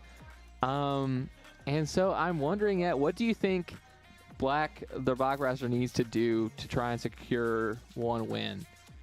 I'm not sure what they need to do, honestly. I think it's honestly, I don't know if it's a character thing. I think it's more of just maybe figure your ults out. Maybe I just think that every single time they've ulted, kind of nothing has really happened. It's just kind of like you hear the ult cry, maybe they get a kill, or maybe they just get nothing and they die. It's kind of like maybe you gotta figure that out.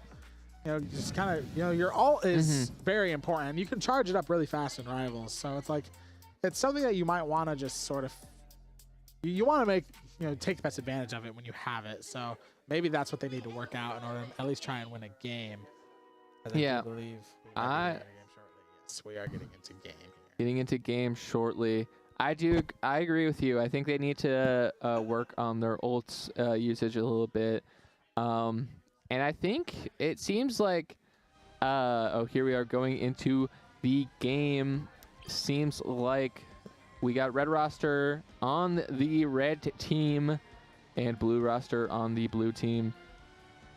And I have noticed, you might have noticed, I feel like we haven't pointed out that some of the characters are, or not characters, the team members are switching between the rosters. I did notice that in the middle of last game, yeah, that some people are switching around at this point. So yeah, at this point, I don't really think it's red or black roster. I think it's more of just the Marvel Rivals club, just kind of playing some games at this point.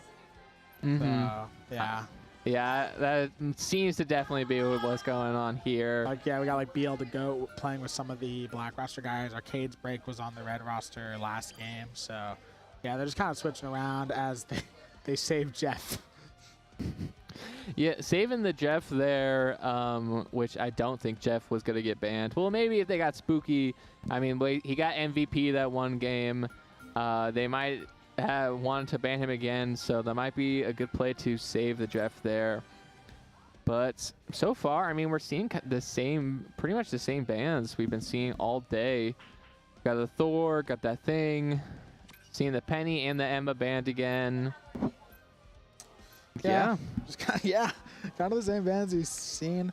What is kind of interesting to me, now that we've actually seen players switching around, is that somehow the pattern has remained the same, and that's kind of interesting to see that even though they've switched around players, this pattern exists. Yeah, and it's happening.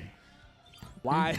Why is it happening? Even though they're switching players around, so it's kind of funny, honestly. Just like That is very funny, yeah, because I didn't even think about that. Although the rosters themselves are switching now, that pattern, that black roster is just not able to fully combat the dominant forces of the red roster are there.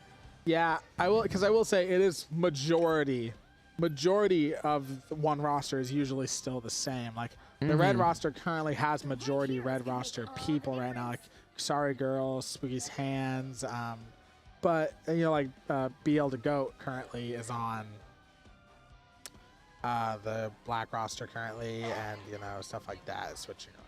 So and we are seeing bsu.edu going DPS again, but not going Moon Knight. Gonna be going Namor. This is Central Park, which is I really like this map. This is one of my favorite maps. It is a pretty good map. I have played on it a little bit, and it's a good one. Hopefully, we actually get to see Ultron in play this game. Wow, that's amazing. As well, we actually see dual Jeffs, Pizza 6 on that Jeff as well. Yeah, you are right. I did not notice that. We got some Jeff v. Jeff going on here. So I wonder which Jeff will prevail. I have a feeling it is going to be Spooky Hand. I'm pretty sure he took Jeff all the way to Diamond. So oh, wow. I think he's got like 50 hours in Jeff alone. That is crazy. Yeah, he is quite the Jeff. Quite the Jeff guy. and seeing duo Jeffs, seeing duo Doctor Stranges, and the only duos there, and pretty normal character picks here. Seeing that red roster going with a Mr. Fantastic again. That's all I'm trying to do in here. Just kind of chilling in the back line. I might want to do some healing. Your Arcade's Break has died, my friend. You want to go in and get some healing done, get some damage going on. There he goes, doing something now. As the team is really, really long. So what I'm noticing from Ultron here as a person who hasn't watched him that much is he doesn't seem to do that much healing in terms of like actual gameplay. Yeah, his Ultron's healing mainly comes, he's kind of it comes from his ability. He has, if you know, if people at home know Overwatch, know the character Zenyatta, how he heals is he just has an orb that is an ability, and he gives it to a guy, and that guy, while he has the orb, just gets a little bit of healing while he's got it. And Ultron pretty much has that. He's got a little drone that he can give to some of his teammates, and while that drone's on someone, it's going to be healing them a little bit. Yeah, that is clearly how it works there. So maybe not as much direct healing as the red team's kind of going all in here on this blue team right now. Especially if you're playing characters like this. Playing a lot of up close and confrontational characters right now with the Mr. Fantastic and for some reason I'm blanking on this guy's name. The Iron Fist. Iron Fist, thank you. Mr. Fantastic in big man mode right now, as I like to call it, seeing what he can do here. We hear some ults coming out as well, I believe. Yeah, that would be the Ultron ult. Yeah, that is the Ultron ult. Going to just pretty much be useless because of that Doctor Strange shield. Shugo using that Mr. Fantastic ult, but is going to fall to the GOAT BL. Yep, BL to go once again. Jeff doing some healing in the background. Pizza 6 Jeff specifically. We hear the dual hook and dagger ults coming out from each opposing side. Going in, doing some damage. See if they can maybe get this pick here on the Ultron. Does manage to do so. The Jeff ult is going to come out from Pizza 6, but gets no one. Get anybody, as that dagger was able to use their ability to, I like to say, going ghost. Going ghost. Yeah, it was not scooped up from Jeff there. And yeah, it looks like we just got Squirrel Girl here trying to use her ult in the back line, which does get a kill onto Spooky Hand, as Pizza 6 also falls as well. Both Jeffs out of the game for right now, but yeah, Red Roster is just pretty dominantly pushing that payload forward, almost at the midway point of the map already.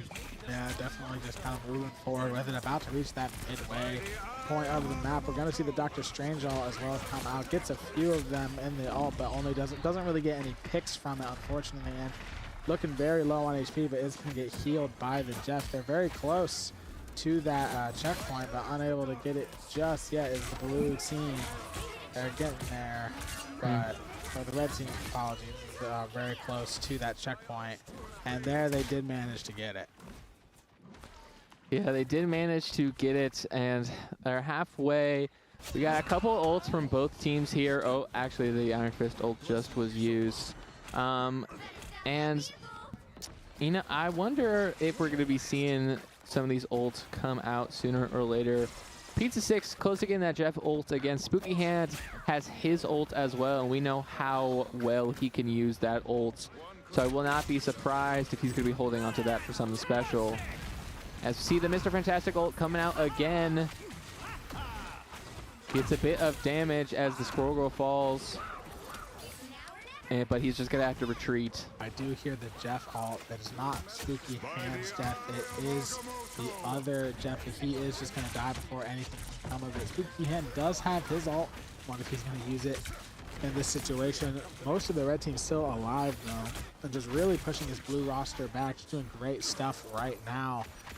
Blue does have control of the payload. Blue roster is starting to get a little bit momentum, pushing them back to away from point. Trying to get this payload moved backwards a little bit in their favor. But I'm assuming that red roster is going to have something for them in a second. Yeah, the first sign of life really from the black roster here, just pushing them back was seen for the first time this game, as ult's kind of going to use that Doctor Strange ult, not going to get Magneto there, but Arcade Break, and I did not see the other person was able to fall from the black roster. Getting the red roster a little bit more time and a little bit more space. Yeah, just kind of pushing this black roster back right now. Spooky Hand still with the ult, just doing some healing. Floating around as that Jeff, as they are approaching the end of the map here, maybe going to push it all the way. Black roster a little discombobulated right now, not much going on here. Looking like it's just right there at the end. I might see a Namor ult. Yep, goes to use it, but is going to die before he gets to pop it off. And there it is. Uses the Jeff ult at the very end, but did not matter. They managed to push it all the way.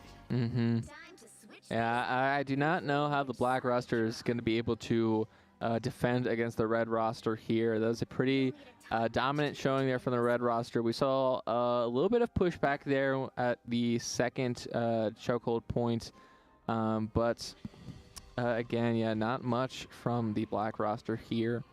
Yeah, that was pretty dominant by the red roster, definitely. Not much really from the black roster in that situation. So let's see what they can do to sort of combat that in this game.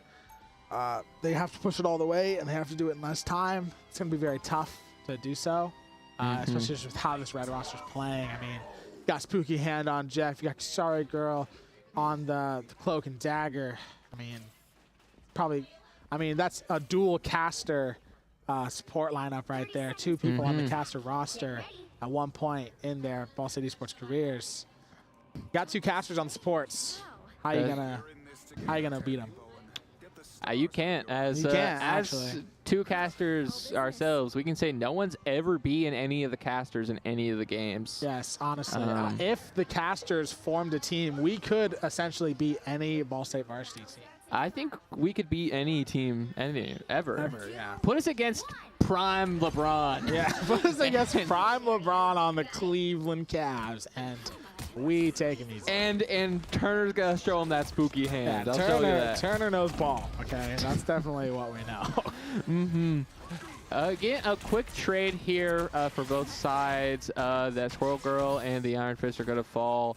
So far, just some pretty average just fighting here in the back or in the middle here. No one really falling, not a lot of damage being thrown, so pretty much teams keeping to themselves, not wanting to overextend too much. Yeah, not wanting to overextend too much. Red roster kind of getting pushed back over here. They're gonna need, the blue team needs to at least capture this point. So red roster kind of doing a good job sort of staying on point in this situation. Just trying to, you don't want to extend too much here, but you don't want to lose one of your supports like that. Looking like the blue roster might be able to sort of capture this point here, forced to regroup. Cannot believe that Spooky Hand already has his ult. That's kind of crazy to see. Taking a lot of damage here to this Namor turn. Going to want to go on the ground and get some healing done. Blue roster looking to capture this point. Is Spooky Hand saving his ult for this moment? No, he is going to fall to the Hulk. And looks like the black roster is going to capture this point. Yeah, and it looks like for the first time, yeah, the black roster is in a very dominant position right now. At 5 minutes, they already got the payload unlocked. And now this is where the real challenge has got to go in for them, because they got to push it all the way to the end, and fully to the end. But so far, yeah, doing pretty good. They have 3 ults, 4 on the way to only Spooky Hand's ult for the red roster, which is definitely in favor of them. Yeah, so the black roster got a lot of ults to use here. Now they have 5, and they're going to pop 2 of them at once. Scroll Stampede coming out as well as the Hulk Smash. Namor ult does come out, but he is going to fall before it really gets to do anything. Hulk ult is still out here. The Moon Knight ult as well. Gonna get caught into that big green Hulk looking just like Shrek there in that Moon Knight ult. In that fairy tale land, because he's just kind of looking up at the stars. But it does look like red roster does win their first team fight so far and is able to stop the black roster pretty soon after. Ooh, Spooky Hand falls to the Moon Knight. Yeah, it gets hard dove by Be Able to Go there. Unfortunate, you lose support before your team fight even happens. Ooh, and yeah. Yeah, that Iron Fist ult going to be wasted as well, as ult account just flies away from all of the action. Yeah, he just wants out of there. Does not want to be in the action with that much of your team down. The Invisible Woman ult is going to come out from Shugo, though. Going to try and just get some healing done here to try and get some red team momentum there. Blue team really getting this to halfway through. They're not going to want to let them get it much farther if they want to continue this dominant performance that they've had so far this game. And yeah, they're just really tearing through the black roster right now, pushing them all back. And there we go, a big team fight win for the red roster, but it still is kind of going on. Yeah, and we're seeing like that, looks like that pattern happening again of the black roster coming out with this huge dominant performance. But in the moment, ooh, a pause coming from Spookiest Hand here. but yeah, we're seeing that pattern come down again in game 4 of just the black roster are coming out with this super dominant performance, pushing red roster back as far as they can. But the moment they lose that team fight, they just lose everything and they're just unable to get it back. Yeah, once red roster wins, they just keep it going, and it's just been such a common pattern tonight.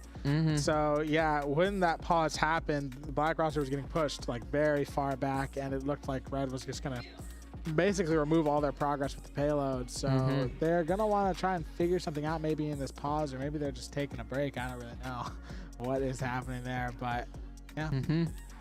Yeah, it just seems like nothing too serious is happening here. Spooky Hand, as you can see in that Ball State beanie right there, just seems to be looking at his team, seeing what he can do, and does not seem too worried, which, yeah, I mean, as the Spooky Hand Jeff we know, I don't think he would be. Does he have to be worried? He is, got that 50 hours on Jeff. Probably not, as they just wait to get back into game here. Just kind of initiating the pause. Wonder the reason. Pause, actually.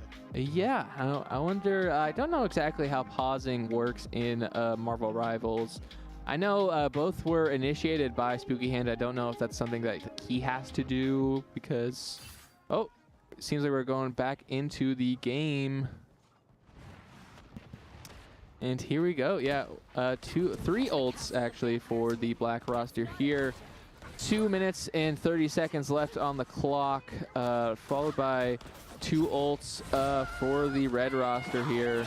Spooky Hand going to use 1, going to skip 3 of the members of the black roster with 2 of their supports and 1 of their vanguards. Not who you want to be grabbed on your team, but no, he's not able to get any of them off of the edge of the map as bsu.edu the GOAT uses his Moon Knight ult and is going to get a pick. Yeah, not able to get all of them off the map, just kind of ran out of time, wasn't close enough to the edge.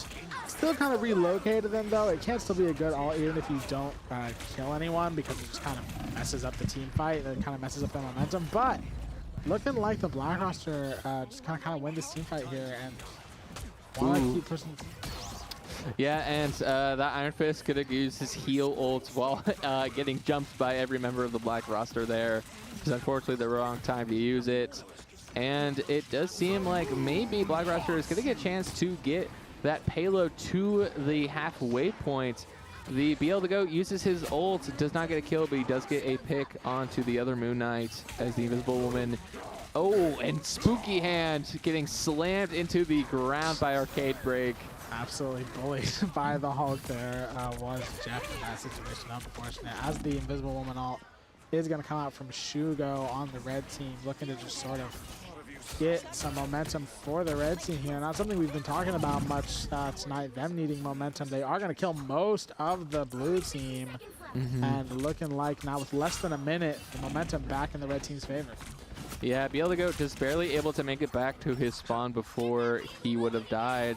It does get that kill onto the Iron Fist there, but still, yeah, being pushed all the way back.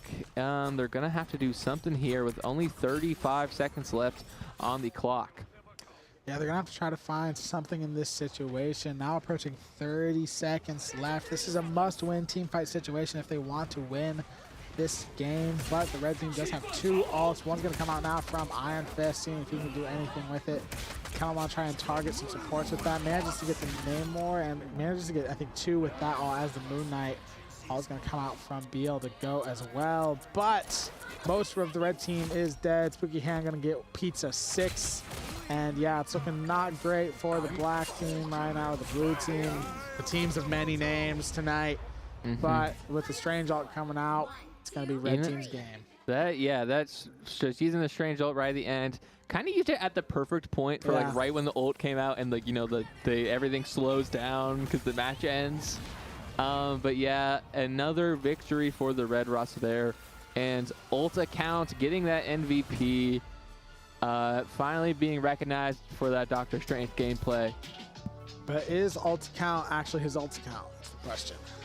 That is the question. That is you the know, that's what question. we've all been asking. But The people need to know.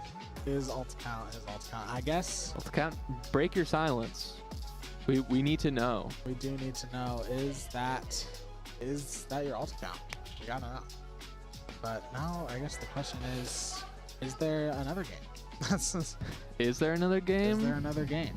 Who knows? I mean, no one's getting up and leaving, so No one's getting up and leaving. looks like it very well could be. They're chanting one more round. I myself am quite hungry, but I am always down. Yes, as the casters, we are the only ones who have not gotten pizza yet. We are the only ones who don't get And pizza. And quite literally, the pizza was put at the Right table in front of directly in front of us. us. So we've been staring at it this entire time. Yes, backroom has not gotten pizza either, but the backroom has yet to look at the pizza. So they, It's yeah, right they don't there. know. They don't know our struggle. They don't know our pain. I'm yet for dinner, but Marvel Rivals. You Marvel know, Rivals food, okay? This is the importance of everything. Oh, we got Spooky Hand. We have here, Spooky Hand the himself. star It's desk chef. time, I've been told. it is desk I time. have one question for Nix. You'll tell me vicariously. I have plans to play one more. Are we good with that? Are we good with one more game and then calling it, or are we done? Are we good with one more on calling it, or are we done? That is the question. From Turner to Knicks. That is the question. I mean, I am starving, but if one more Nick's game, just responded with, "How hungry are you?" that was the response. I mean, I'm starving personally, but I don't want to be the reason we end the stream. It's up to you. I mean, we've played a lot. It's been a good event, so I also don't want to keep you all here forever, but it's up to you.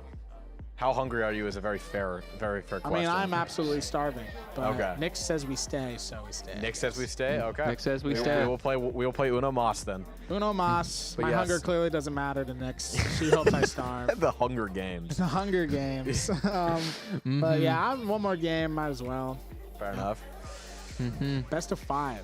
Best But of 5. though if it was an actual best of 5, it would have been over a while ago. Yes. So Turner, what's your mentality? You're going against your own teammates. Yeah. How do you mentally even prepare for that? Okay, so the main thing that I've been doing is I haven't specifically been playing DPS because I'm very good at DPS. Like, not to toot my own horn, I am a killer Iron Man. I haven't been playing him. So I've been playing Jeff, my little baby boy. And I love Jeff. I have 30 hours on Jeff. I have too much time on Jeff specifically. I know the ins and outs of this character, even like post, like I'm sorry. Backroom is really now funny. getting I'm sorry. food. That's actually really funny. No, I think the joke was that she was going to bring me a plate. But I think that I'm was the sorry, joke. Trinity. Trinity sulking away. Hi, Trinity. I wanted my pizza. I brought a plate out and everything.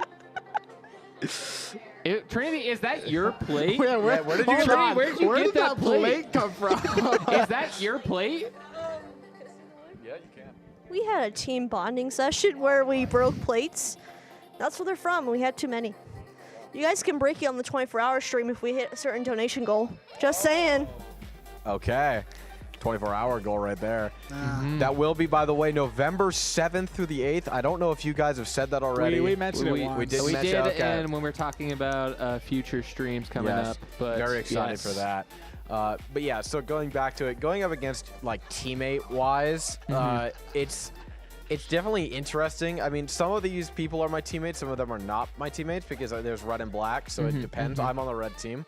So the black team isn't my teammates necessarily, but they are on the same conglomerate of team. I really enjoy having the ability to scrim against them because it kind of shows me where my flaws are, and then we can take those VODs that we have and then use them later in reviews and show where things went wrong, where things went right.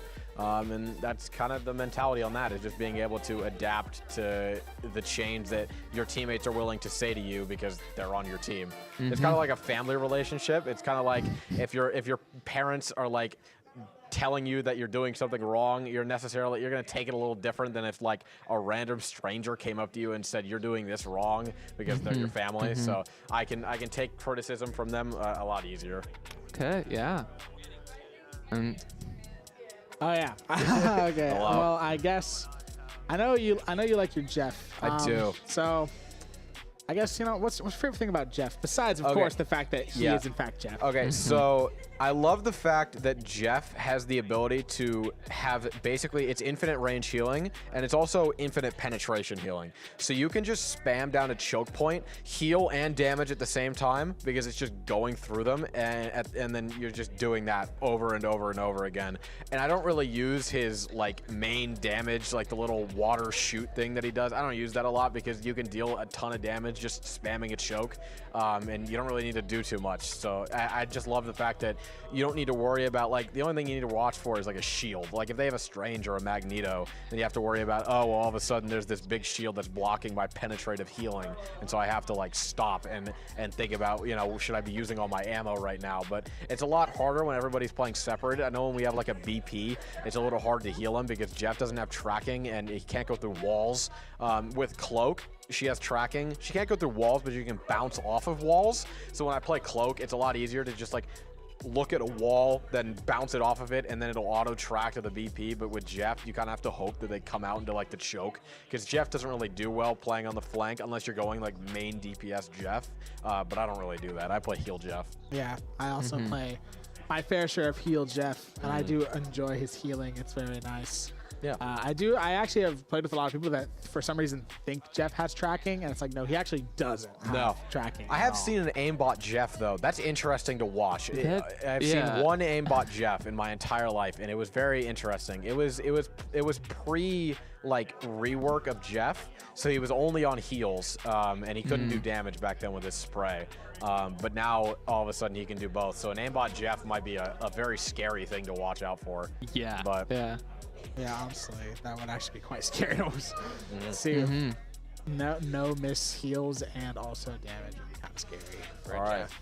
Do you have any other questions, or do we want to get this final game I rolling? personally do not. I say we Okay. just get the final game. No more going. questions. All right, Just then take the I will mic. go ahead and let's get this last game rolling. You know I'm going to play some Jeff. He's gonna play some more Jeff. Let's That would go. be- I wasn't expecting anything else from Yeah. Spooky Hands. That would be Turner, Spooky Hand, caster lead, main of Jeff, club president, and just great guy. former Chili's employee. I didn't Actually, know that. current Chili's employee, Current- technically. Current Chili's employee. Current Chili's employee. Yeah, man of many hats. One of them being a Chili's hat. So, as we wait for the final game, we're gonna call this the game before I get to eat dinner. Essentially, is the game. That is the title. official title. If you hear anyone ever say Game 5, they're wrong. Yeah, This is the game before Wyatt can eat dinner. this is exactly what it is. The The- game for- before I can eat dinner. This is how Game 5 is going to be known for the rest of history. Yeah, this is basically and the history of Ball City sports, and also any sort of anything. Game 5 of the NBA Finals, no. This is the game before Wyatt can eat dinner. Exactly. Okay. Because I will be watching Game 5 of the NBA Finals, and I will be hungry, waiting for dinner. So And, like, what's more important, the NBA Finals or you getting that dinner? clearly, it's me getting dinner. I mean, like, honestly, until the Pacers are back in the finals, it's That's true. Which, real quick, side conversation. Do you think Pacers are going to get back in the finals? no. I would love them to, but no Tyrese Halliburton. We lost Miles Turner. Yeah, it's just gonna be rough, honestly. I mean, I would love to see it. Colts gonna win the Super Bowl though. I know people are. I'm not the biggest football fan. I do know that they're 3-0 right Yeah. now, and I've been hearing people being like, "Oh, it's just a fluke." Yeah, I don't think it's just a fluke. I mean, yeah, they did play two not great teams, but they absolutely demolished those not great teams. Considering last year the Colts were a not great team, so that's kind of what it is with them. So, I mean, I'm actually technically the Colts aren't even my favorite team. I'm actually a Bengals fan, but like, Oh, you know, wow. I'm from Indiana, so like, go Colts in that way. It's like if the Colts are doing better than the Bengals, I mean, I'm not gonna be too upset. I'm kind of that way, but with like I'm mainly Colts, and then my second team if Colts are losing, I go to the Lions. Yeah, my dad is a Lions fan, so yeah, that's kind of how I am with things. We get into the final game of the night, game before Wyatt can eat dinner. We actually have Spooky's hand back again on the Jeff. We actually maybe get to see a thing this time, but I wouldn't be surprised if it's just You know, it would be really crazy. We're going no bans, it looks like. Or at least a red team, or not the red roster, but the orange team, aka Team B, chose to forfeit their first ban. But it looks like the red roster is not going with that, and they banned Penny. Well, they do not care at all in terms of the bans. So looking like, yeah, they forfeit their first ban, maybe trying to get something going, but nope. We Blue are team does not respond. gonna see that Thor finally come out for Shugo, gonna get saved, which I am excited to see. I love Thor. He's my favorite tank in the game. We hear him say finally back there, I think. I don't play a lot of tank, but my favorite tank is definitely Groot, I think. I'm trying to remember all the tanks. Oh, no, Magneto. Magneto, yeah. Magneto. Mm-hmm. Specifically with the Scarlet Witch team up. I think they might have gotten rid of that team up. Well, did they? I hate can't Magneto. remember right now. We're Groot. I like playing with a Groot when I'm playing Rocket or Jeff. Yeah, I do like that I can team just up. like be a turret. Be a freaking turret. Human turret. Getting a ban on Invisible Woman, I do think is an interesting and a good ban. They also saved the thing as I almost fall out of my chair. Glad the camera's not on me for that one. I hope we get to see Thor and the Thing team up, my two favorite tanks. Saving the Jeff, that is one thing I thought would be funny if the Team B to do, as I was hoping they would ban Jeff. But unfortunately, no. We should get a side cam of just Turner's perspective the whole time. Just That playing Jeff. would be awesome. Just a tiny little screen in the corner. Just the Jeff cam. The Jeff cam, for sure. And just always showing Turner as Jeff no matter what. Turner just always Turner Jeff on the side screen no matter what is happening as they do. Like, waiting for these final bans here, seeing what we're going to get. Get the game before White Can Eat Dinner going. Game 5. They choose to not do the final ban on the red team. And let's see what they're going to ban on the Black Widow is also a very interesting save. Oh, yeah. Who is banning Black Widow? Yeah, Honestly. Black Widow is one of, I'd say, the worst damage characters in the game. I think that is a pretty popular consensus there. Mm-hmm.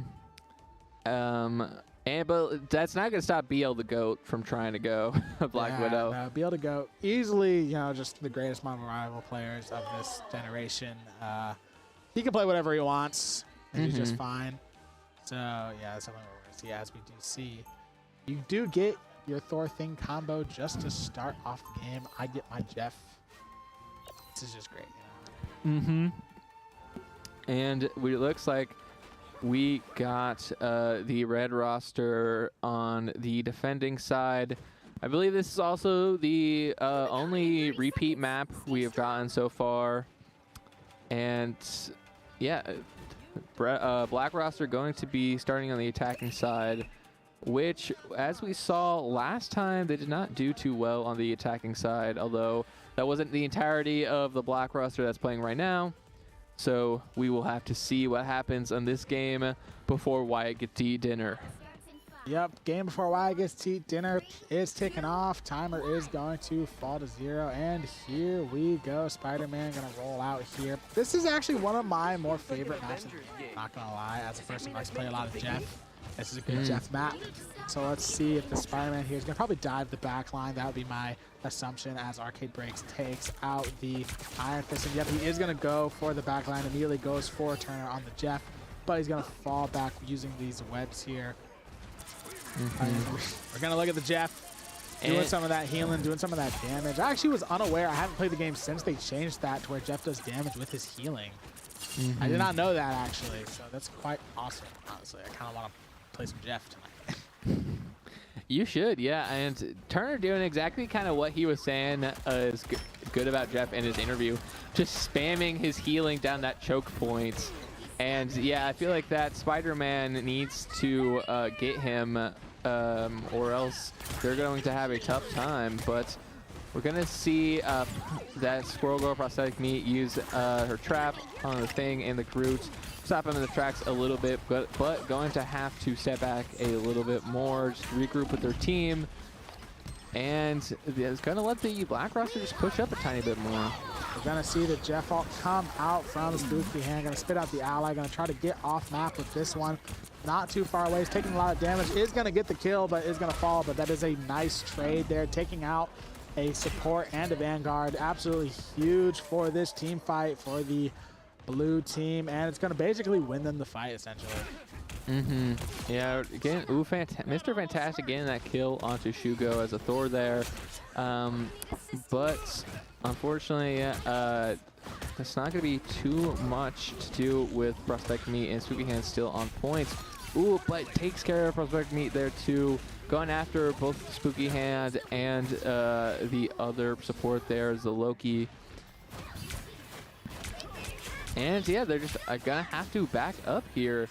Now, they're still most likely gonna get at least one more team fight here before they actually get to that point. And so that is really gonna decide a lot of what's gonna happen here. I mean, we have less than 2 minutes. Yeah, blue team gonna want to hold them here. It'll make it much easier for their next game as the switch to Squirrel Stampede is gonna come out as well from the blue team. Does nice damage. Luna's not taking a lot of damage. He's gonna get rushed a little bit by that sort of thing. We're gonna hear the Armed Dangerous come out from the Winter Soldier. Blue team is actually gonna win the team fight. They're just gonna want to keep pushing it here, try to reach that. Actually, yeah, they're not gonna want to push. They're gonna push the opposite direction. Try to win that team fight as they do so. About a minute remaining. So the red team gonna really want to try to find something here to try to win this next team fight. And yeah, this is a nice Loki spot right here. Just you're able to get. I feel like this is a really good Loki map. I'm surprised we're seeing a Loki right here in game right before he gets to eat his dinner. But get it, thing ult comes out, but with that Loki and everyone in the team right there, just nothing is going to come from it. Jeff ult comes out, I believe, from Spooky Hands, going straight out to spit out the enemies. Going to get a 2-kill again. And this is not looking good for the Black roster. No, definitely not. One thing that I have noticed about Turner's Jeff, specifically Spooky Hands Jeff, is that I actually do find it quite impressive how he is able to evade the other team. Like, that is a thing after Jeff's ult, is like everyone kind of targets him if he gets anyone swallowed, but he just kind of like totally, he kind of reminded me of like a running back in football. He just kind of like ran right through the entire pack and just kind of like made it through and somehow got 2 kills after it. But all of a sudden, the red team has some momentum here. All of a sudden, most of the blue team has sort of fallen. The Shugo goes to use his Thor ult, but it gets canceled out by, I do not know what actually canceled it out for him, but he is ended up going to get 2 KOs from it there. Maybe potentially stopping that Black roster from getting that one chokehold that they really need. And with everyone else from the red roster coming up, I think it is. Ow. That was an amazing play from Shugo there. Sand's leaving, but yep, great stuff from Shugo. Red team doesn't get one on the board, and they ran out of time to do it, so blue team just needs to match them, and then I can eat dinner. Absolutely, absolutely huge. As I turn back to Turner, and he gives me the nod. He absolutely huge there. From the I'm expecting this game to end, and I'm expecting you to like pop off. just like freaking, it's dinner time, almost. Of course, same saves and bans. They don't change that in between the game. Looking to see some Spookiest Hand do some more Jeff. Yeah, we're seeing more Jeff, more of pretty much the exact same characters, it looks like, except for Ulticam going a Hela and a we're getting a Thor as well from the enemy team. But I don't know how much that's going to do against Shugo's Lord Thor. There's my absolute favorite Jeff skin in the entire game. That is the first thing that made me spend money on this game, was I just had to get the Jeff skin, and they always get me. No matter how free the game is, they always get me. They release a skin that's just too good. I need to get it, as we just see Arcade's break on that thing. Just kind of Once again, Ooh, aura they're farming. All aura farming for this last round, going after Shugo, but he doesn't care. He's going to pop his little thunder ability right there, clashing with the other Thor and taking him out in the process. Going to go in that back line there, going for that. Oh, going for, he gets Alta count, and he gets that Luna. And yeah, it is looking great for the red roster right now. Yeah, looking absolutely great for him right now. Manages to take out most of the black roster. They're already pushing that payload. They're already a little under halfway to that checkpoint that they need. Be able to go rocking on that Jeff, seeing what he can do with it, doing all that damage. Has his ult available. Is he going to use it soon? We are going to see Turner's Jeff ult come out as well. He's got the Luna Snow. That's a huge pick, but he is going to fall in the end. Basically, actually, no. He does manage to live, I believe. No, he does fall to the other Jeff with that Jeff ult, but Beeldigo is going to die in this situation. Most of the blue team still alive, still pushing that payload, approaching the checkpoint here, looking like they might be able to end this game real quick. Yeah, and with just that Mr. Fantastic on just a sliver of health, I do not think that is going to be enough to stop them, even with the rest of the black roster coming to protect them here. They are 1.27 meters away from winning the game before Wyatt gets to eat dinner. And with Shugo's extra Thunderbolts right there, they get the win. Ladies and gentlemen, it's dinner time. Finally, the game has come to an end. Great performance by the red roster overall. Great stuff from Turner on the Jeff. Great stuff from everyone on every single role and team. And of course, who's surprised? Spooky's hand 32-2 on the Jeff. 32 and he went 32, 2, and 31. That's actually insane. Which, yeah. Oh, hey. Wow. Down a little low here. All right. Well, that has been Marvel Rivals for the night. I hope you all at home had fun with the first, second, third, fourth, and the Wyatt gets to eat dinner game. We certainly had a lot of fun casting it here, and certainly all the players had a lot of fun playing.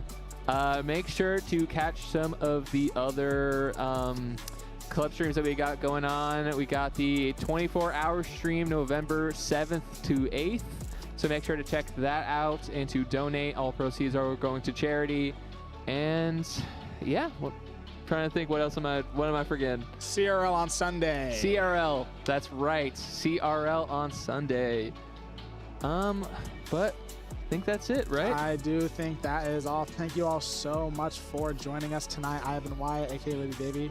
And I have been Zane, aka Pokey Penguin. We'll see you Sunday for CRL. Stay tuned and good night.